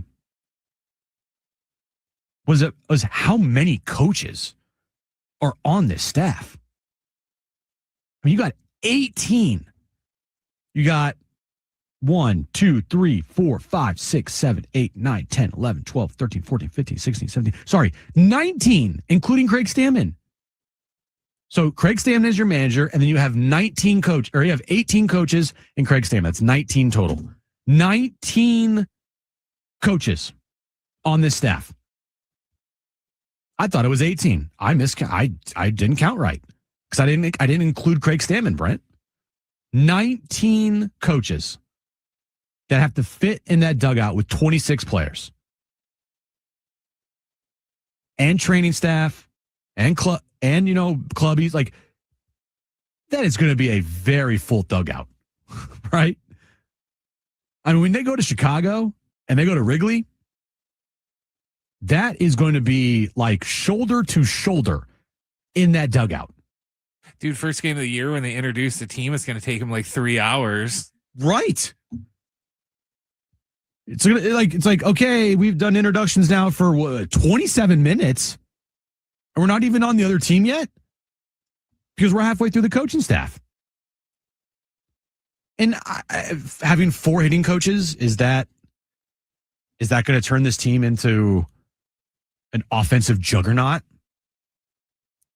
Or is it going to be like I said earlier in the show, it's going to be too many cooks in the kitchen? I mean, sometimes more is better, but sometimes more is not better. Less is more. Having, 4 different voices in these guys' ears, is that going to work out? As far as the hitting side goes, right? Is that going to work out? I know they named Ruben Niebla the, what is it? Associate manager associate manager.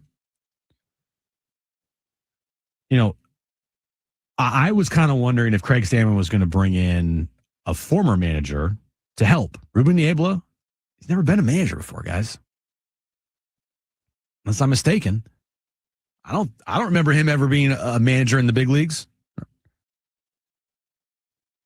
So is this going to determine the Padres' win-loss record next year? Probably not. I bet you can't name 3 coaches on the Toronto Blue Jays roster or the Blue Jays staff. And they made the World Series and they were an out away. Right? The coaching staff shouldn't matter.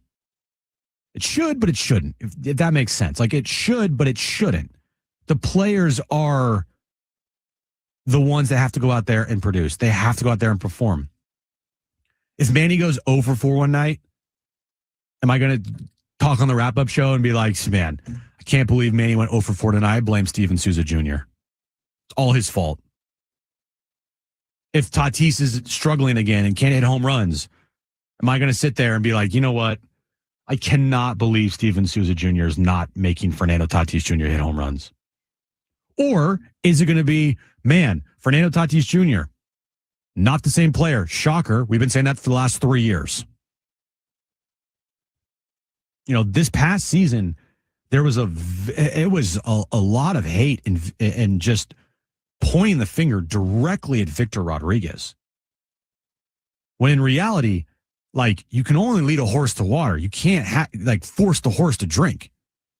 I'm sure these coaches and these hitting coaches from last year gave these players, all the information they needed, and they didn't produce. So is 4 hitting coaches going to be, is that going to solve their offensive problems? Is that going to make this team hit more home runs? Is this going to make Fernando Tatis Jr. be better? Is this going to make Jackson Merrill hit 30 home runs next year? Is it going to make Xander Bogaerts going to hit 15 to 20 bombs or 25 bombs next year? Or is it up to the players? Obviously, I'm joking, but they have enough hitting coaches and instructors now that they could literally have each one of them focus on a certain aspect of hitting and be like, okay, you're just going to focus on power hitting. You're going to be the coach that focuses on contact. You're our bunt guy, which hopefully we never use you again anymore. I mean, they have enough coaches that every single player on the team could have an individual coach. Think about that. They have 19 on the staff. That's including their manager, Craig Stammen. 26 active players on the roster. Damn near every single player could have their own individual coach. In comparison, because I wanted to see what the Dodgers staff was like, if they have a huge staff or not. They have 11 guys on their staff. They have one pitching coach, two hitting coaches, and 7 interpreters. Right. But they have 11 coaches. The Padres have 19. I mean, sometimes large staffs, the more information you get, it could work. I remember the Giants in 2021 with Gabe Kapler as their manager. They won 108 games. They had like close to the same amount of coaches on their staff as the Padres do now. And they were viewed as a team that's like paving the way for new ways to hire coaches in the big leagues, because they had a bunch of guys in their hitting staff, or a bunch of guys in their staff that were hitting coaches that were like very analytically driven. And it thought it was like, oh, this is the new way to do things. And then it crashed and burned in year 2. So it really wasn't. So it's worked for the Giants back in 2021 when they had all those coaches on the staff.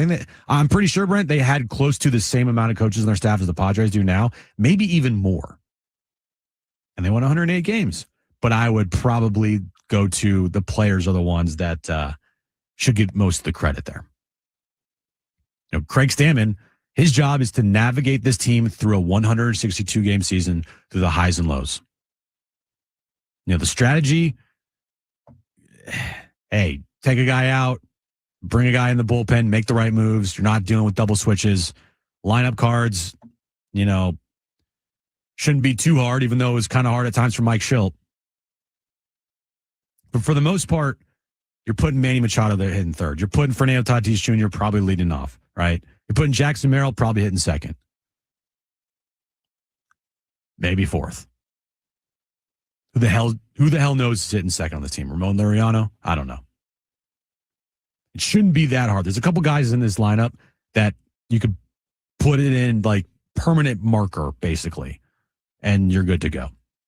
Unless you have a bunch of injuries. But I thought it was interesting. I mean, 19 total coaches. 19. I mean, let's be real here. No one's ever heard of these guys before. Bob Henley. Mike McCoy. Not that Mike McCoy. He's been on the staff for... I was going to say, we know one thing. They'd have a great week of practice. Oh, yeah. Great week. Pat O'Sullivan. Paul Padrone, who I think was with the organization and got moved up. Vinny Lopez. Nick Punto. Ryan Goins. Kevin Pilecki. Peter Somerville. Humberto Andrade. Alan Craig. AJ Ellis. Okay. I mean, sure. I would love to see that staff, celebrating a World Series title.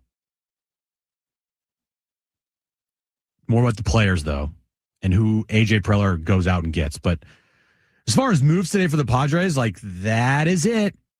That is it. There could be moves coming that could involve, I don't know, Mason Miller and Nick Pivetta. Now, that would be something.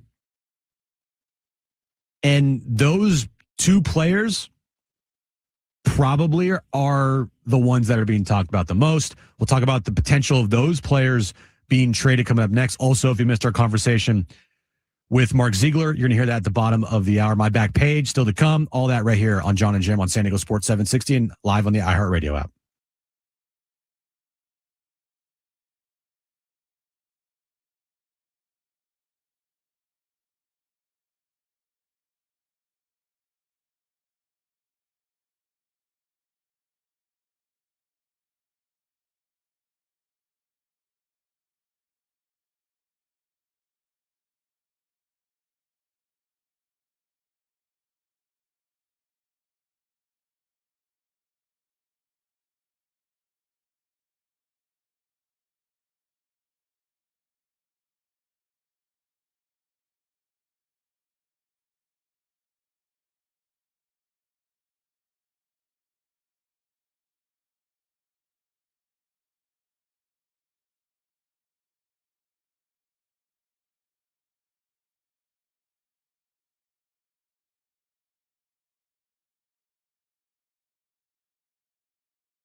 All right, back here on John and Jim as John has bailed on all of you listeners out there to go call the Aztecs basketball game, even though it starts at 7 p.m. It's 5:18.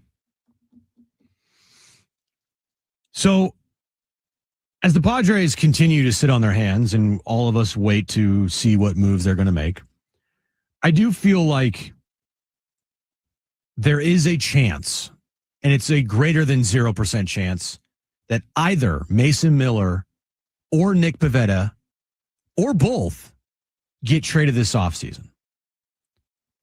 Not something I thought we would be talking about after the end of the year, just a couple months ago. Especially after the fact that the Padres traded away Leo DeVries for Mason Miller. And they don't have anybody in their rotation that's better than Nick Pivetta. Hell, we don't even know if Joe's going to look like Joe next year. It's Nick Pivetta and like literally a bunch of question marks. So let's just trade both of those guys. You know, I don't particularly know the value of Mason Miller because AJ obviously coveted Mason Miller, traded Leo DeVries for him, but that's AJ. Are other teams going to be willing to trade away one of their top prospects for Mason Miller, who has 3 years left to control? AJ's crazy enough to do it, but are other teams crazy enough to do it? Like, I'm sure that AJ, in his mind, has a price, because everybody has a price, set for Mason Miller and Nick Pivetta. Now, does a team match that price and match what AJ is, asking for these players? We'll find out. But it seems like the asking price is very high, as it should be, because you traded away your number one prospect for Mason Miller, and Nick Pivetta is your only reliable starter in your rotation. Now he has 1 year, $20 million left before he can opt out, which he should opt out after this year. But still, he's your only pitcher that you can rely on to start next season. At this moment in time, he's your opening day starter. Yet those are the two names that are being talked about that have the, I think, most realistic chance of being traded. And if you're a Padres fan, that's not something you want to hear. You don't want to hear Mason Miller's name in trade discussions. You don't want to hear Nick Pivetta's name in trade discussions, because you want this team to compete and win next year. And those are two players that are pretty key into competing for next year's team. Now, again, if some team blows away AJ, like AJ blew away the A's last year when he included Leo DeVries, then you probably have to do the deal. Because, let's be real here. Even though Mason Miller's phenomenal, closers shouldn't be valued as high as AJ valued Mason Miller last year. Like, I'm sorry. There's no way in hell you should ever trade away not only your number one prospect, but basically the number one prospect in all of baseball away for a closer. Like, that's basically borderline highway robbery from the A standpoint.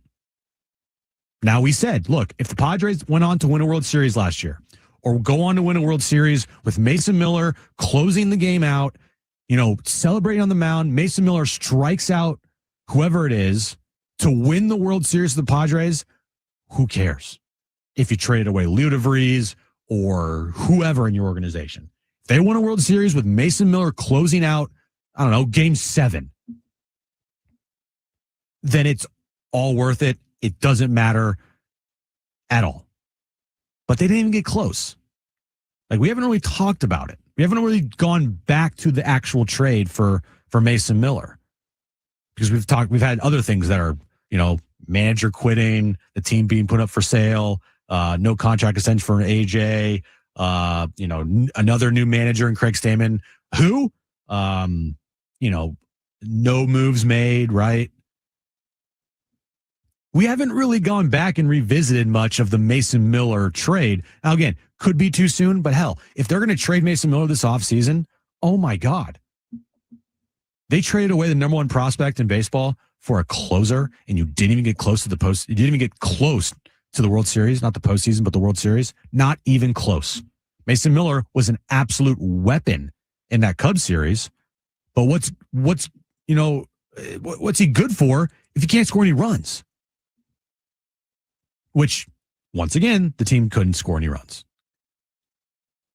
And now you're thinking of trading him? That could go down if they, look, I don't know what's going to happen here. I don't know if Mason Miller is going to stay with the Padres. I hope he does, right? Because you need to kind of pay off that trade you made last trade deadline. Kind of reckless if you trade away your number one prospect for a closer and then immediately trade him in the offseason. That is as reckless as it gets. AJ's a reckless guy. But that right there, man. Like, it's just, you never trade your number one prospect for a closer, ever. It's ridiculous. And you don't do that in part because AJ, and this is the credit to AJ, he's been so good at finding back-end pieces for this bullpen and finding guys that can close games. Robert Suarez, nobody knew about Robert Suarez when he came over from Japan. He had a great first year. Now, his first game and his last game that year were awful. If you remember, the first game he pitched for the Padres, walk-off home run in Arizona. The last game he pitched for the Padres that year, that home run by Bryce Harper in game 5. But everything in the middle, he was phenomenal. And then he goes on to have 2 straight years where he's one of the better closers in baseball. AJ found him, and look what he turned him into. AJ's track record at finding closers is as good as it gets. He didn't find Mason Miller. He had to go acquire Mason Miller. But if you are going to then flip Mason Miller this offseason to try to recoup what you traded away to get him, like, that's not going to, how is that going to work? It's like, oh, I'll give you like 75 cents on the dollar, but then you take that 75 cents and you're like, can now I get 50 cents on the dollar? Like, you just lost 25. Like, it doesn't make sense.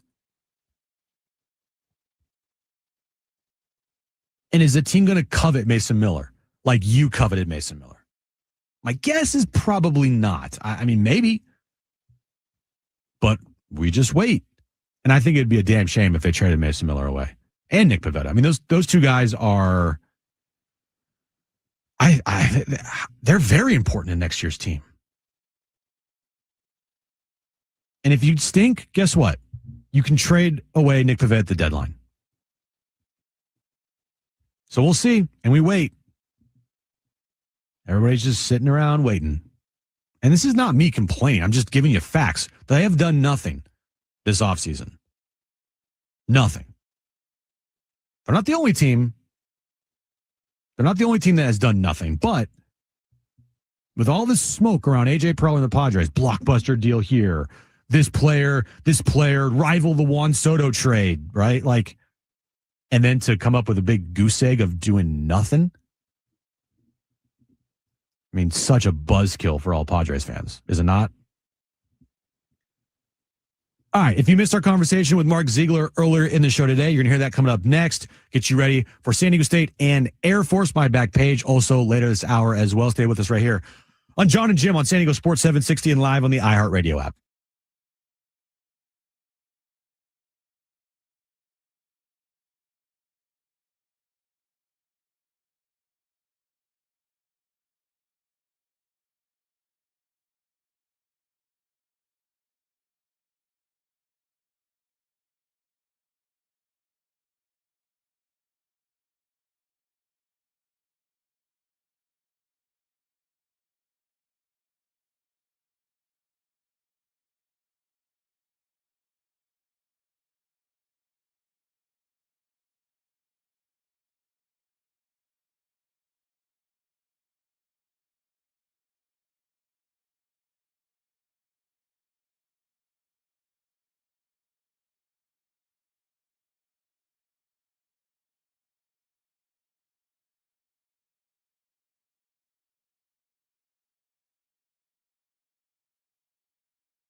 All right, this update is brought to you by Macy's Backstage. Last night, the Knicks beat the Spurs to win the NBA Cup, first NBA Cup in franchise history for the Knicks. Jalen Brunson was named the MVP. And tonight, San Diego State takes on Air Force, 7 p.m. tip time, 6 p.m. pregame. Listen right here on San Diego Sports 760. Macy's Backstage is a whole department inside your Macy's store where you can find last-minute gifts for everyone on your list, all for under $20 with new arrivals every day. You never know what amazing deals you'll find. Don't wait. Find a location at Macy'sBackstage.com.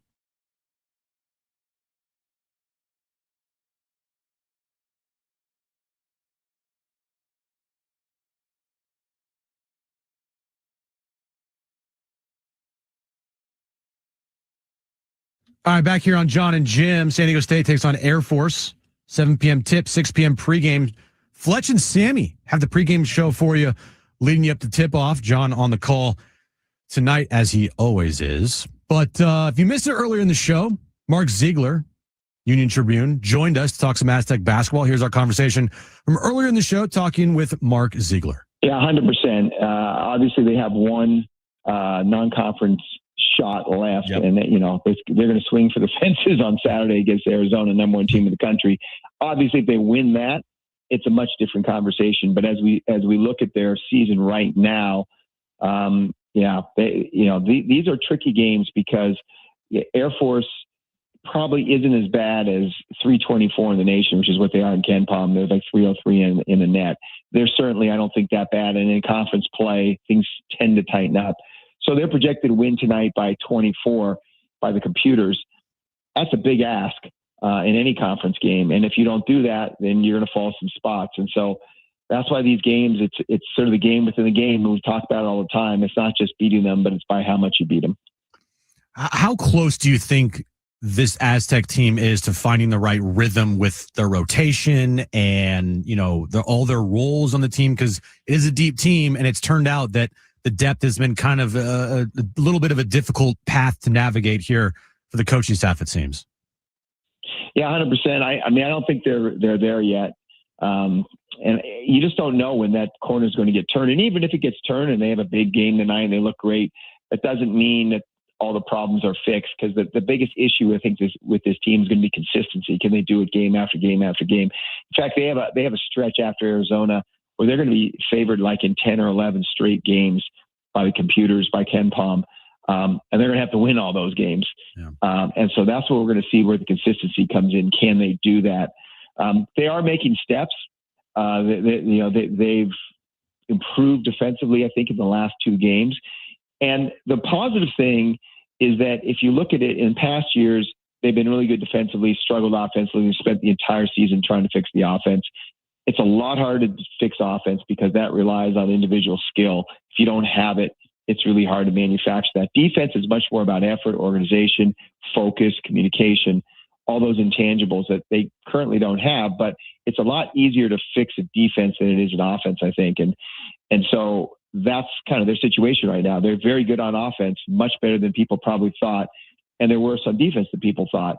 So the defense is probably fixable. How long it takes is the big question. But if it gets anything close to what it was last year, this is going to be a very, very good basketball team. Yeah, I think it's a really good point. Mark Ziegler from the UT with us right now on John and Jim. We were both around yesterday when they had media availability, and Magoon Gwath spoke with the media. It's hard to fully know, but when do you think it's just we're not talking about his knee? Does that come during this year, or will his knee and coming back from an injury be a storyline all the way through the conclusion of this year, if you were guessing? I thought he probably would be a little bit further along now than, we're a month into playing than he is. He still looks a little tentative out there. He still seems to be favored. He kind of admitted that loud yesterday. He admitted that there's a physical component, but there's also a mental component, being able to trust that knee. And that's anybody. That's not unique to him. But I will say this, in the Lamar game, I thought Lamar was a very physical team, and he got knocked around a little bit, and he kind of gave it back and played a little bit more physical. I think maybe he got through a mental block a little bit in that last game. And I'm really interested to see him now a week later and see how he plays. He's looked a little bit better in practice. And so But that said, when I talk to my friends who are orthopedic surgeons, they always talk, and usually this is about ACL surgeries. They say, yeah, guys could get back in 6 months or 7 months or 8 months, but it's usually a full year before the explosion and the full use of that knee returns. Now, he didn't have an ACL reconstruction surgery. He had a sort of a newer reinforcement of the PCL, but is it going to be that full year? I don't know. I mean, it's going to be 9 months, maybe. And so I think it's going to be later in the season before we really see the Magoon that we saw last year, if we see him at all. But he's certainly trending in the right direction. He's gotten better a little bit every week in practice. And it's really hard to tell because they're playing, 1 game a week right now. And now they're going to play 3 games in 6 days. So we'll really be able to have a sort of a better sense of the arc of improvement. Well, while this team, going back to the depth and finding its way, while this team is still, trying to get there, I do feel like BJ Davis has emerged as, the off the bench scorer for this team. And he has definitely found his role as far as his season goes so far. I mean, is a nice surprise, or was this expected from BJ coming into this season? Well, kind of both, because coming into the season, you'd expect it after how he had a little bit of a breakout year last year, particularly in the first half of the season. Then teams started focusing on him, and he struggled a little bit. But the surprise part is he got a little bit of a funk when he didn't start, and that's to be expected. Here's a guy who started 31 games last year. All of a sudden, he's coming off the bench, and scored in some of those games too. Won some of those games for them. And so that's frustrating. And he showed that frustration in practice and in the first few games. And, the term that Brian Dutcher has been using about him is he came out the other side, and he's just able to play free. You ask him about, do you want to start? Or are you okay coming off the bench? And he just sort of, hey, I'll just do whatever the team needs. And I think he's starting to realize he's going to get starters minutes, and he's going to be relied on. He's probably going to be in there at the end of the game as well. And so I think he's sort of coming to terms. It's an interesting situation because the better he plays, the more he scores. I think the more that solidifies his spot coming off the bench. Usually if you're on the bench, you try to score and play well and do all those things your coach wants so you can maybe start. I don't know if that's going to happen. I can't see them taking Miles Bird or Dixon Waters out of the starting lineup. And you could say, well, maybe Elsie Harrington goes back to the bench, but he's a point guard, and BJ's really not a point guard. His best position is an off guard. So I think he's going to be coming off the bench for the foreseeable future. And if he can embrace that role as a sixth man, just give him the Mountain West Sixth Man of the Year award right now, because that's what he's going to be. Mark Ziegler with the UT with us right now on John and Jim. How unique would you refer to this week as for San Diego State? Air Force, you wrote about Air Force today. I thought it was really fascinating. In the UT, just all the struggles, obviously, they're going through in the modern era of college athletics, portal, resources, NIL. I mean, it just does not favor a service academy in a sport like men's basketball. So you go from Air Force to Arizona, which metrically is right there with like a Michigan as the best team in America, and of course is number 1 right now in the AP poll. What do you make of what's to come here? It's just so unique from the bottom of the metrics to the top of the metrics from one game to the next. And then you come back 2 days later and play a Division III team. Yeah, exactly. Yeah. So, this is going to be a good test because, talk about this team's inability to really, really focus for long stretches. And that's what you've been seeing in the defensive breakdowns. Are they going to be able to focus for Air Force, knowing that this Arizona game's coming up? And, in the back of their mind, their kids, they see the metrics. They know what's at stake on Saturday. They know that they can write what has been, I think a lot of people would consider sort of an underachieving season so far. They can write that in one 40-minute game. And so their focus certainly is going to be on that. But, it's almost like it's more important to beat Air Force by 25 or 30 tonight. If you lose sight of Air Force and lay an egg tonight and win by 8, that's just going to crush you. Yeah. So it'll be interesting to see how they're able to focus on that. And the other thing about it is, if you're playing a 300 metric team and you had the number 1 team in the country 3 days later, I think coaches probably would maybe spend a practice or two before just focusing on Arizona. But because it's Air Force and the stuff they run on offense is so unique, and this year they're playing like 6 different defenses and preparing and recognizing all those different defenses, it's forced them just to focus on Air Force. And so the coaches haven't really even watched film on Arizona, and the players haven't been able to see any film on Arizona, and they haven't talked about Arizona. So it's going to be really interesting to me to see how they mentally sort of navigate this, given the opposite ends of the spectrum that they're going to be facing. How would you describe Reese Dixon Waters' season so far, coming off of a year off of injury?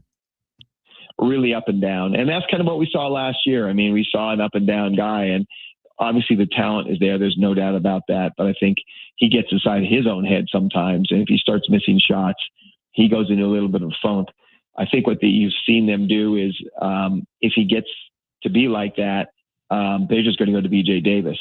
And Reese played 22 minutes in the last game. That was his season low.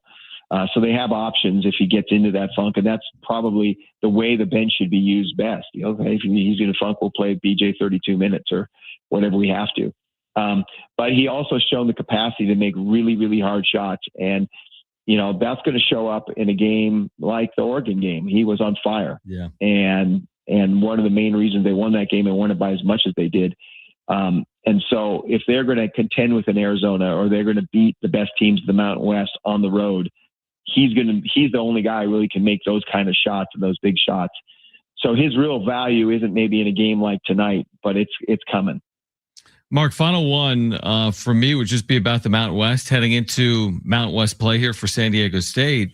And all of a sudden you look up, I'm just looking at the net right now, and Utah State 29th, Boise State, I know they have the D2 loss, we'll see, but they're 37th in that metric. Wyoming's been incredible. They're 53rd. Colorado State's offense has been incredible. They're 54th. And then New Mexico is 62nd. You have to go all the way to 84 to find the Aztecs. So 5 Mountain West teams in front of San Diego State. What are your expectations here for the Mountain West in 2026?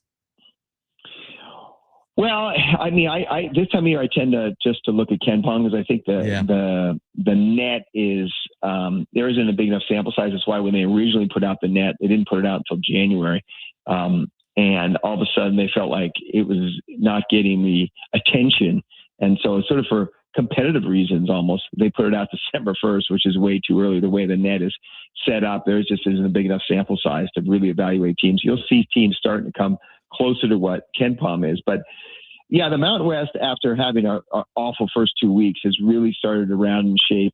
You've seen 3 or 4 pretty good wins. No one has a real big top 25 win that automatically will get them in the tournament. I think all their resumes are kind of up in the air right now. And so it's going to be interesting to see if any teams can separate themselves in the league season, or are they just going to beat up everybody else and everyone's going to have 6-7 losses and it'll be a 1-bid, maybe 2-bid league. It's going to be really fascinating to see how that shakes out. But it's a better league, and you can really climb metrically if you get some wins. But the downside is there's not going to really be quad 1 win opportunities at home. And that's where teams start to collect those quad 1 wins, and they have in the past in the Mountain West. And now you're going to have to go on the road and win at Boise, win at Utah State, win at New Mexico, win at Colorado State. Those are all really hard places to win, particularly for the Aztecs at altitude. So it's better, but it's still not good enough to really, really benefit them in terms of metric. Yeah, I think it's a really good point. I'm just looking at next year, and you're going to have, like right now at KenPom, the top 4 Mountain West teams at KenPom are all going to the Pac-12, plus Gonzaga. So there'll be more opportunities, obviously, next year, and maybe less of the bottom, like Air Force here tonight, but we'll still see what it looks like a year from now. Mark, always appreciate it, and I will see you later on tonight over at Viejas Arena. Thanks for doing it. Thanks, Mark. Yep. See you in a little bit. All right, that was Mark Ziegler of the UT. Getting you ready for San Diego State and Air Force. Our pregame starts in about 15 minutes. Tip-off is at 7 p.m. We'll finish up the show coming up next with my back page. Stay with us right here on John and Jim on San Diego Sports 760 and live on the iHeartRadio app.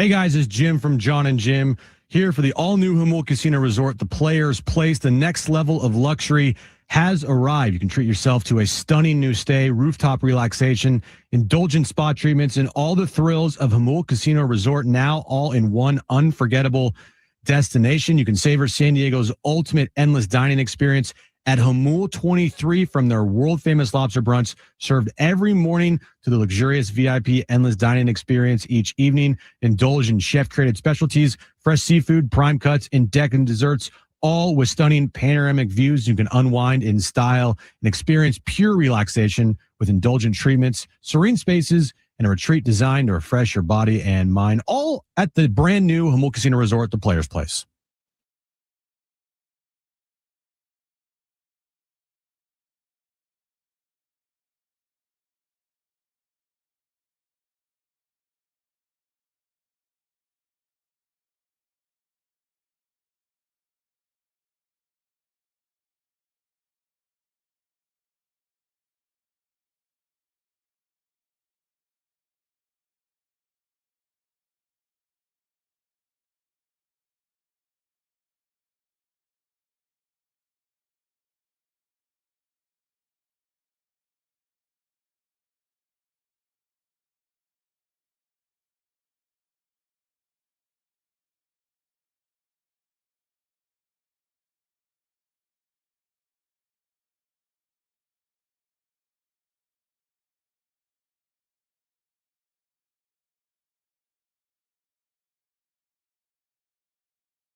All right, back here for a final time on John and Jim. Pregame for Aztecs and Air Force coming up next. Sammy and Fletch, they got the call for you leading up to tip time at 7 p.m. Has John made it to Viejas Arena? My guess is he made it 45 minutes ago. He's probably done his hair, ate, did everything already. Did it all. He's probably sitting there talking, maybe to JD Wicker. I don't know. But he's not racing around, I can tell you that. He's not frantically figuring how to hook up the equipment, is my guess. So anyway, pregame coming up in about 10 minutes from now. But Brent, let's get to it.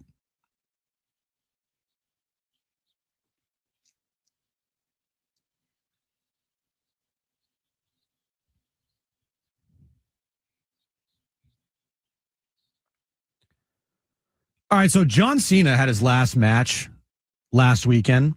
And of course, Topps has to try to capitalize on the moment. Of course they are. They're going to make a one-of-one John Cena card. And good luck to whoever can find it. Well, that's exactly what happened. Topps has made a one-of-one John Cena retirement card. And it's not just a John Cena retirement card, Brent. It's a triple auto, 1 of 1. Did you see the moment when Cody Rhodes and CM Punk put the titles over his shoulders? Yeah. So of that moment, Topps made a card out of that moment with both Cody and Punk putting the titles on Cena. And it's a triple auto of Cody Rhodes, John Cena, and CM Punk. That card should go for a lot of money. Right? Now, again, it's a 1 of 1, and good luck to whoever finds it out there. But if you want this card, go on the hunt. There's also cards with like John Cena's like wristband that were made into cards and whatnot. And so anyway, just thought I'd put that out there that John Cena has a 1 of 1 auto with Cody Rhodes and CM Punk of them putting titles over his shoulder. That should garner a lot of money right there. All right, moving on. This is a funny story. So you know how, like, after wins, big time wins, the teams have like balloons that are, coming down from the ceiling or just in balloons in general, as far as like celebratory balloons, right? Well, there was a study out there to find out how much schools spend on celebratory, balloons and streamers and whatnot, right? Texas, for all of their sports, for balloons and streamers to celebrate wins, they spend $170,000 a year on balloons and streamers as a school. That's crazy. Texas Tech, by the way, spends $56,000 on just football alone on celebratory, streamers and balloons and whatnot. Texas A&M, $55,000. North Carolina, $48,000. NC State, Will Brinson's alma mater, $43,000 on football. Nebraska spends $23,000 on all sports. Cal spends $17,000 in football on balloons. That's just wild to me. You want to cover the field or the court in balloons, it takes a lot of balloons. Yes, it does. Moving on here. Finally, a Pennsylvania couple, Brent, just got scammed and got $1 million stolen from them in gold. State police said on December 1st, an unknown actor posting as a Social Security administrator contacted the couple, which, by the way, they're old, like 78-year-olds, and told them their Social Security number has been compromised. The victims were given detailed instructions to liquidate their retirement assets and purchase gold. Then these thieves took that gold for themselves and stole $1.3 million from these victims. Just take the gold and transfer all into Amazon gift cards. That is as elaborate as it gets. All right, that'll do it for the show today. Thanks to all of you out there. Thanks to John, I guess. Thanks to Mark Ziegler for joining us. Thanks to you, Brent. As always, Aztec pregame show coming up next. Stay right here on San Diego Sports 760.